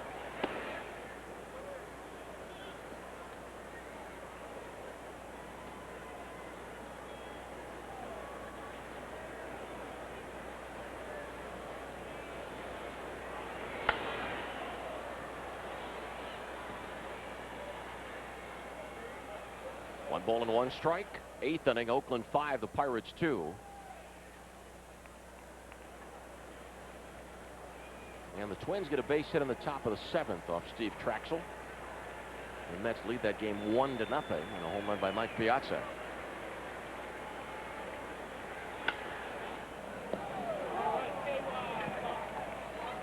Long grounds out, a 1-2-3 8th for Mike Lincoln. Middle of the 8th, the Pirates trailing the Athletics 5-2.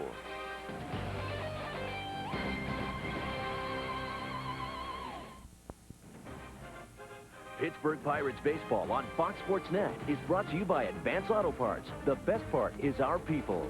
And by your local Jeep dealers. Jeep, there's only one.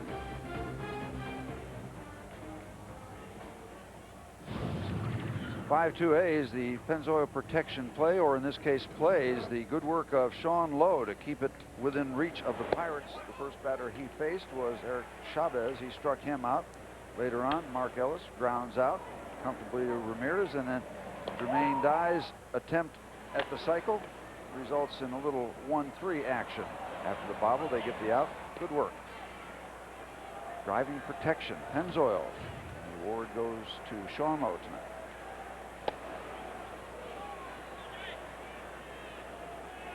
Pirates have only 5 hits, including Kendall's home run leading off the bottom of the first.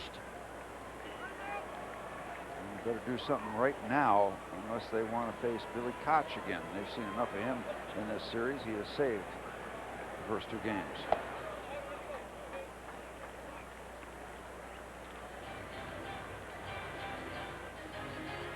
St. Louis losing this afternoon to Anaheim 3-2. Pirates at the moment 8 back of the Cardinals. If the Pirates win, 7.5. Bucko loss. The Pirates 8.5. And now the Pirates working on a similar program that they showed last night. 2 runs, one of which came on a home run. It was Giles last night. It's Kendall tonight, but it's still just 2 runs. And tonight they're not tied. Last night they were. As play went into the 10th inning. And only 2 Pirate runs on Tuesday night. They're losing 4-2 to the Athletics.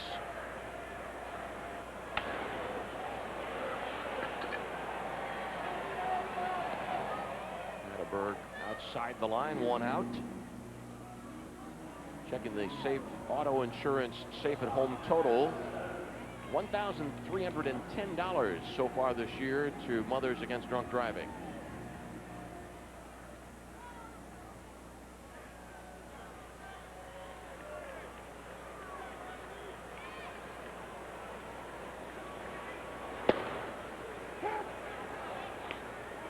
Oakland 10-1 this year in games against the National League clubs. And Tim Hudson 6-1 lifetime in interleague games. Bunted right back to the mound, 2 outs. Not a bad idea, but the direction was not what Jack Wilson wanted. Detroit leads Atlanta 2-0, 8th inning.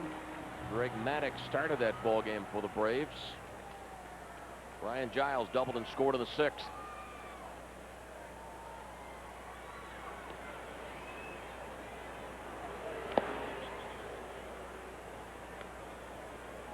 Seattle 3, Cincinnati 2. 8th inning at Synergy.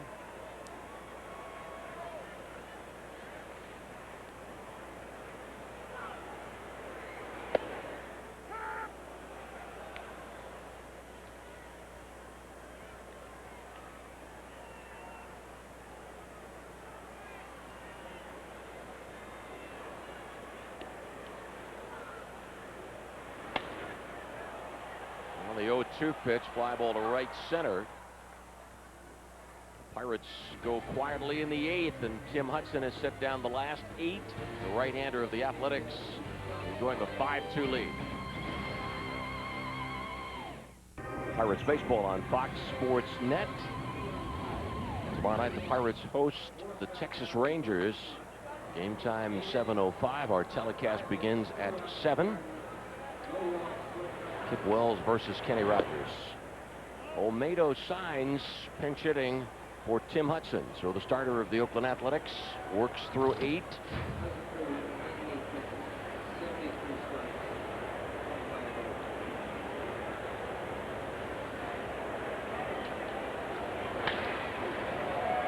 Base hit to center by the pinch hitter signs. Mike Lincoln pitching this 9th inning. Mike worked a 1-2-3-8.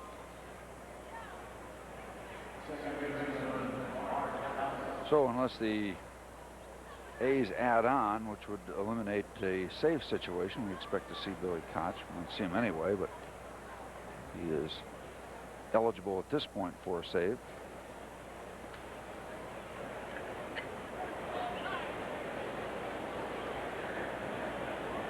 And a pinch runner at first base, Eric Burns.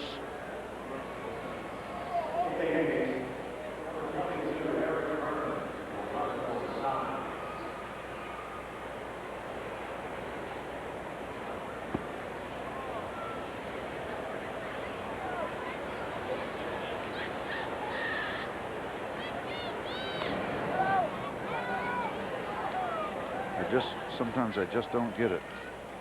Tim Hudson on a roll is retired 8 in a row. I think he'd have a shot for a complete game. They go to Koch. That's okay, but then if you buy into that, then why do you ever let somebody go for a complete game?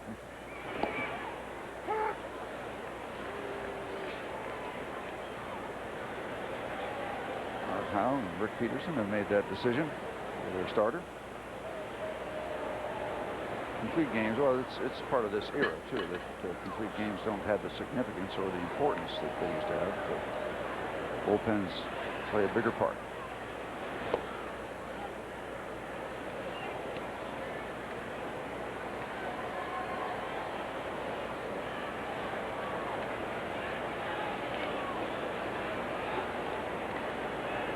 Kind of would like to see the Pirates do a lot of damage in the 9th inning just to be able to raise that subject.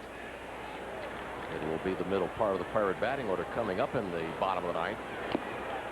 One off home plate. Safe at first. And bunt advances Burns to second. Ball bunted off home plate. It had a lot of spin, but it was far enough away from the line where Mike Lincoln didn't feel like he could take a chance on that thick grass of letting it spin foul. He's going to pick it up right there, and that's you almost got to do what he did there and take the chance, because probably not a high percentage chance of that ball spinning out of that thick grass and going over the line. Oakland has doubled Pittsburgh in the hit column 10-5. In the run column, it's the Athletics 5, the Pirates 2. Scott Hatteberg has 3 hits this evening. Strike call to the outside corner.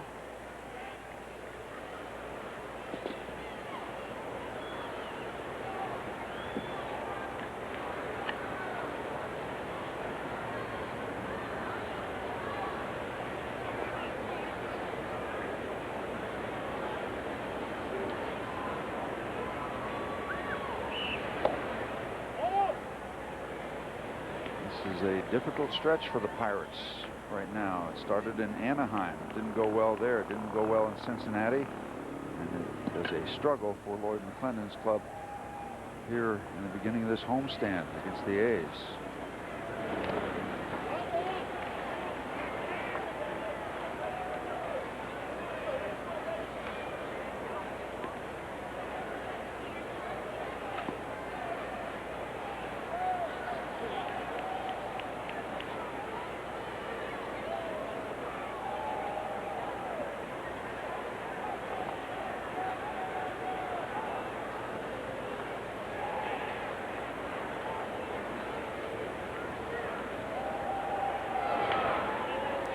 Count remains a ball and 2 strikes.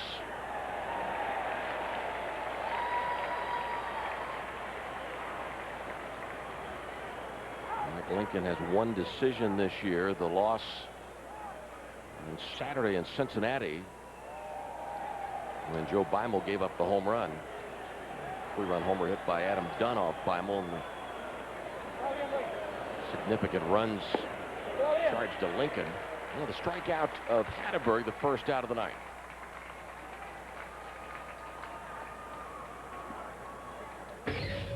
Hope you join us right after the game for Pittsburgh Sports tonight. We're going to catch up with former Pirate slugger Bobby Bonilla. A's bench coach Ken Maka talks about waiting for a managerial job in the bigs. And the baseball world says goodbye to legendary announcer Jack Buck. All that and more after the game. Now, back to Lanny and Steve. Guys? Okay, Rob, thanks very much. 9th inning, Pirates trailing 5-2. Miguel Tejada walked in the first inning and scored. 4 runs off Chris Benson in the first inning. Chris threw 44 pitches in stanza number 1.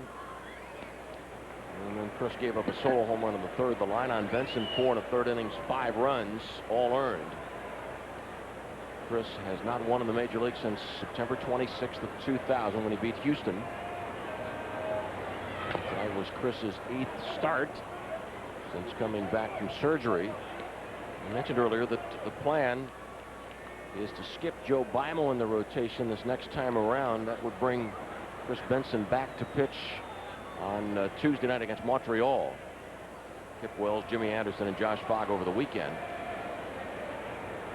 Beimel making his 3rd start of the year last night, pitching 5 innings. And Bimel's next start, according to Lloyd McClendon, would be the middle game a week from Saturday in Detroit. Ball hit down the left field line and a foul ball. You almost have mixed emotions in this situation. Would you like to have the Oakland A's score another run and perhaps not see Billy Koch and take your chances against somebody else, even though it cost you a run? Or would you like to have the score kept right where it is and take your chances against the closer? The other side of that coin, even if they add on, Art Howe might run him out there. So no guarantee, even if it's not a save deal, that you would not see Billy Koch.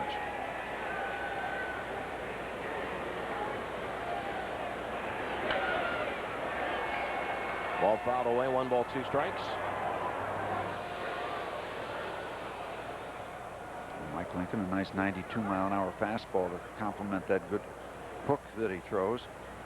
Billy Koch, number 44, and you see the possibilities.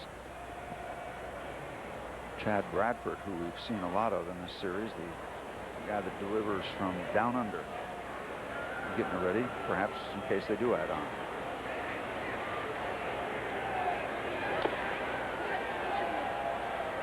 Another example of how these A's have been spoiling some pretty good pitches. That 1-2 delivery fouled off. Good pitch by Mike Lincoln, but he's able to stay alive. Miguel Tejada.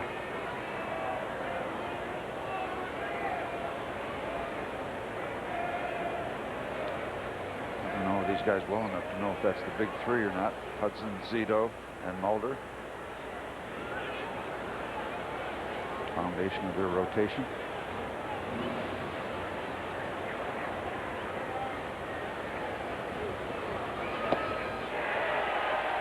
Mike Lincoln striking out Hatteberg and Tejada back to back.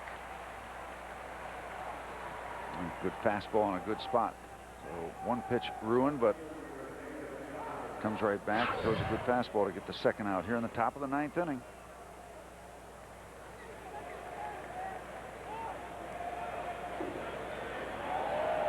Mike Lincoln, who hails from the San Francisco, Oakland areas, out of Carmichael, California.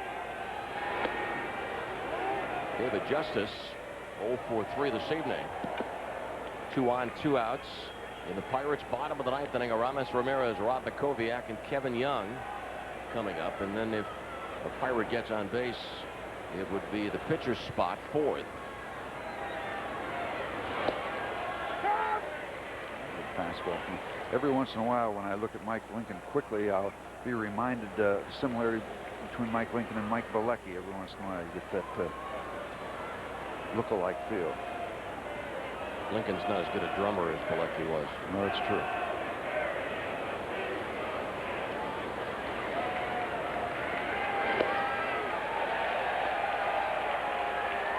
Maybe working to beat his own drum here in the 9th inning if he can get another one. Strike out the side after a couple base hits.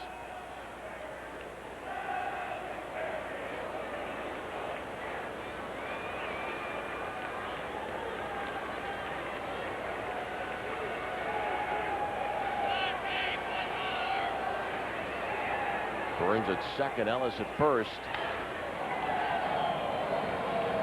Pokey reached to Kevin Young just as the 3rd out. The Pirates trailing by 3. We go to the bottom of the 9th inning, and here comes Billy Koch.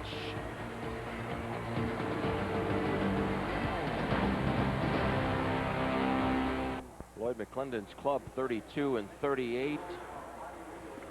At the start of the day, 8.5 games back of the Cardinals. The changes for Oakland, John Mabry moves in from right field to play first base. Eric Burns stays in the game to play right field, and the new pitcher Billy Koch has his name penciled in the number 2 spot of the Oakland batting order. Well, the Pirates need to get that bat speed revved up because Billy Koch will be getting it to home plate in the high 90s.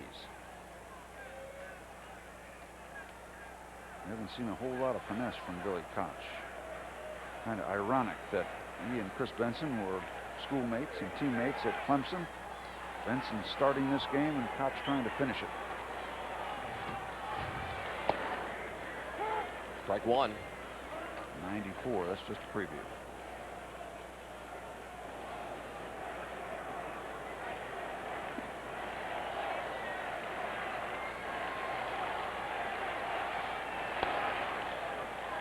22,464 at the ballpark tonight.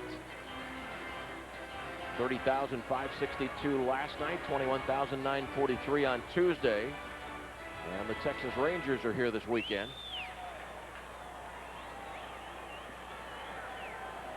The two Pirate RBIs. Kendall's home run in the first. The Ramirez single in the sixth that drove in Giles. 1 ball, 2 strikes.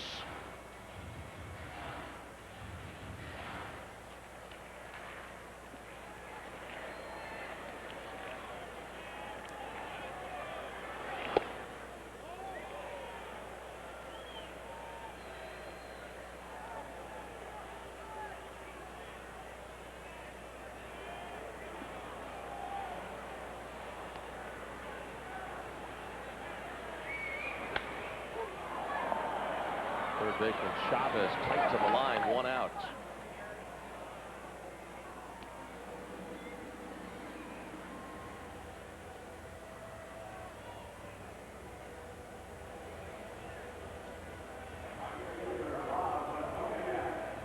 Only 5 Pirate hits. Makoviak has 1 of the 5.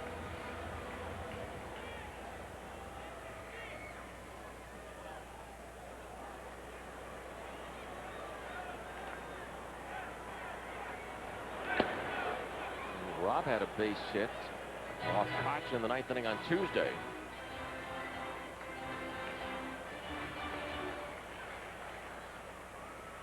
The only Pirate to have a hit off Koch in this series.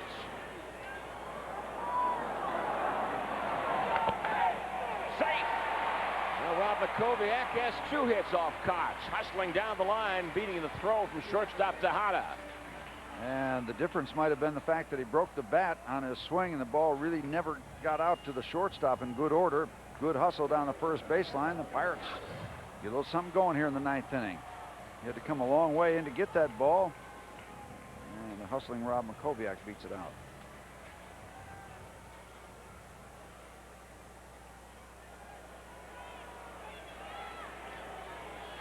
Kevin tonight has popped up once and struck out twice. Strike called inside corner.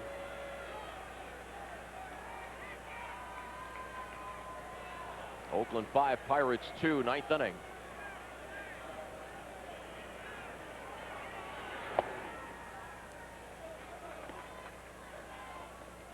Considering the fact that the first inning tonight took 30 minutes, innings 2 into 9 have moved along pretty good pace. Benson got it going pretty well, and Hudson was very efficient. You get a starter out there that works 8 innings, doesn't walk anybody, only gives up 5 hits. He's going to move it along pretty swiftly. As the case for Hudson, didn't walk anybody, struck out 4, in line to get the win.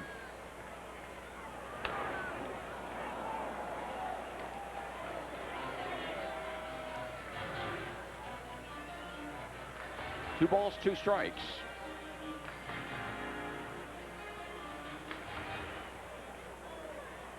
Frustrating week and a half for Boyd McClendon.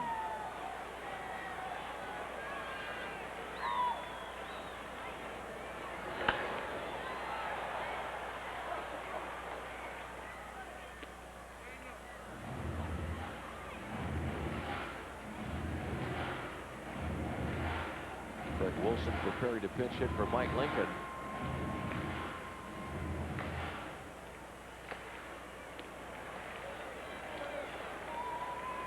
Get him up there with 2 men on, see if we could run into a Koch fastball. Koch has given up just 3 home runs this year.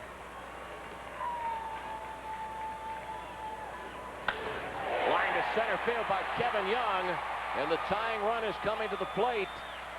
2 on, 1 out, 9th inning. Oakland 5, Pirates 2. Craig Wilson to bat for Mike Lincoln.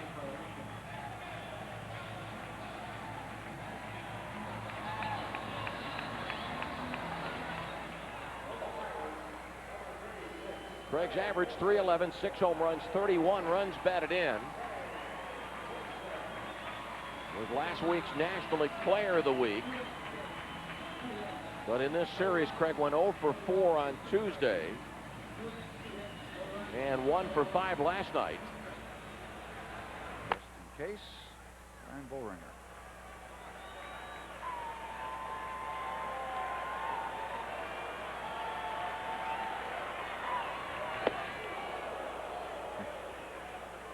backyard baseball going to be featured here. Billy Koch going to say, I'm going to throw as hard as I can. Craig Wilson's going to be saying, I'm going to swing as hard as I can. Let's see who wins. Craig Wilson looked at strike 3 ending last night's game in the 10th. Called third strike thrown by Koch. No balls, 2 strikes. 2 men on. The running mates are Makoviak and Young.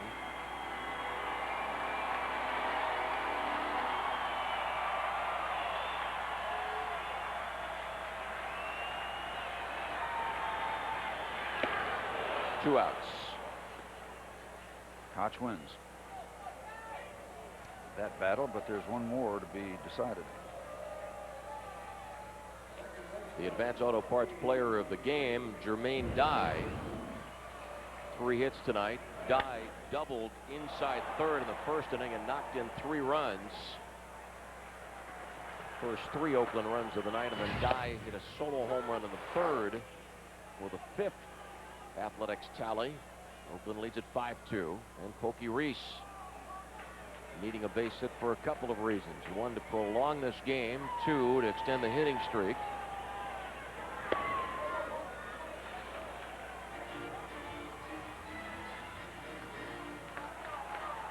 The fastball that Craig Wilson struck out on, real good heat up and in, so real fast in a real good spot. That's a tough combination.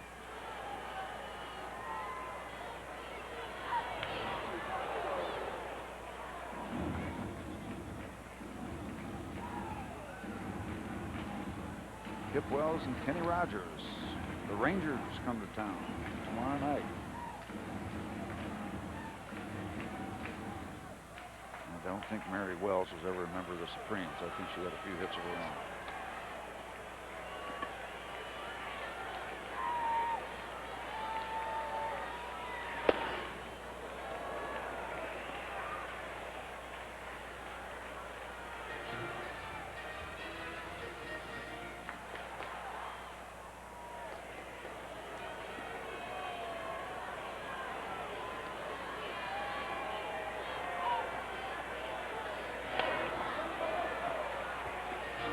He stays alive as Billy Koch still looking for his 18th save and his 3rd in 3 nights against the Pittsburgh Pirates. Eddie Guardado of Minnesota, Uget Urbina of the Red Sox tied for league lead. Each has 20 saves. 2 Pirates on, 2 outs. Bottom of the 9th inning. 5-2 Oakland.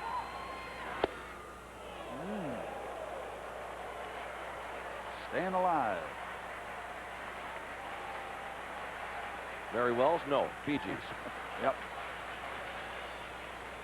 Makoviak had an infield single. Kevin Young lined a single to center. Runners getting ready to run. There they go. Ball fouled at the screen.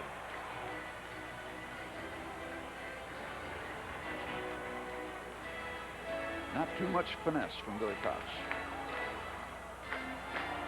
I would think especially so now with a 3-2 count. Seattle leading Cincinnati 3-2 in the 8th. The Athletics go to Cincinnati this weekend. Oakland 4 back of the Mariners in the American League West. Once again, the payoff pitch. Bottom of the 9th inning. A bases loaded situation. Makoviak to third, Young to second. Reese walks.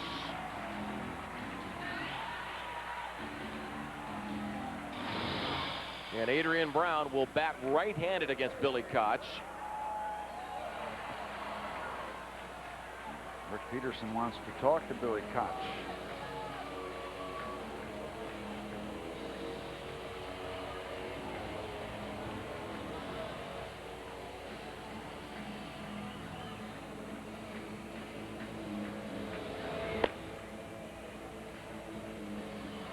Needs some kind of a gap shot down in the corner, let it roll around a while. Pokey Reese would be running on any kind of contact from first base.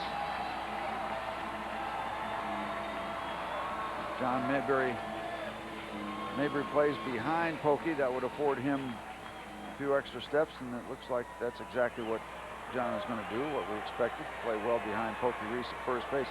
He's the key man, obviously. 3-run situation. Chopper off home plate. A run scores. The bases remain loaded. Makoviak coming home. Young to third. Reese to second on the infield RBI single of Adrian Brown. It's now 5-3 Oakland.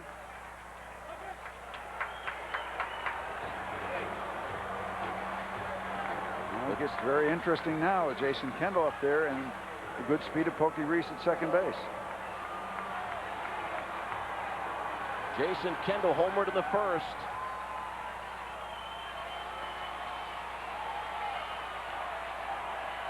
Kendall 23 RBIs this year. Bases loaded. 2 outs. Bottom of the ninth. Oakland 5. The Pirates 3. Strike on the inside corner. Kendall hitting .296 this year with runners in scoring position.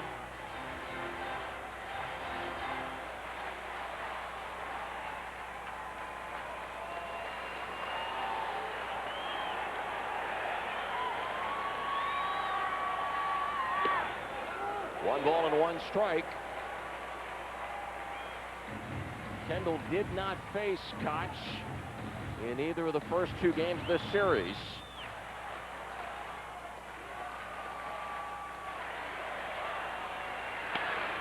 Foul ball, 1-2.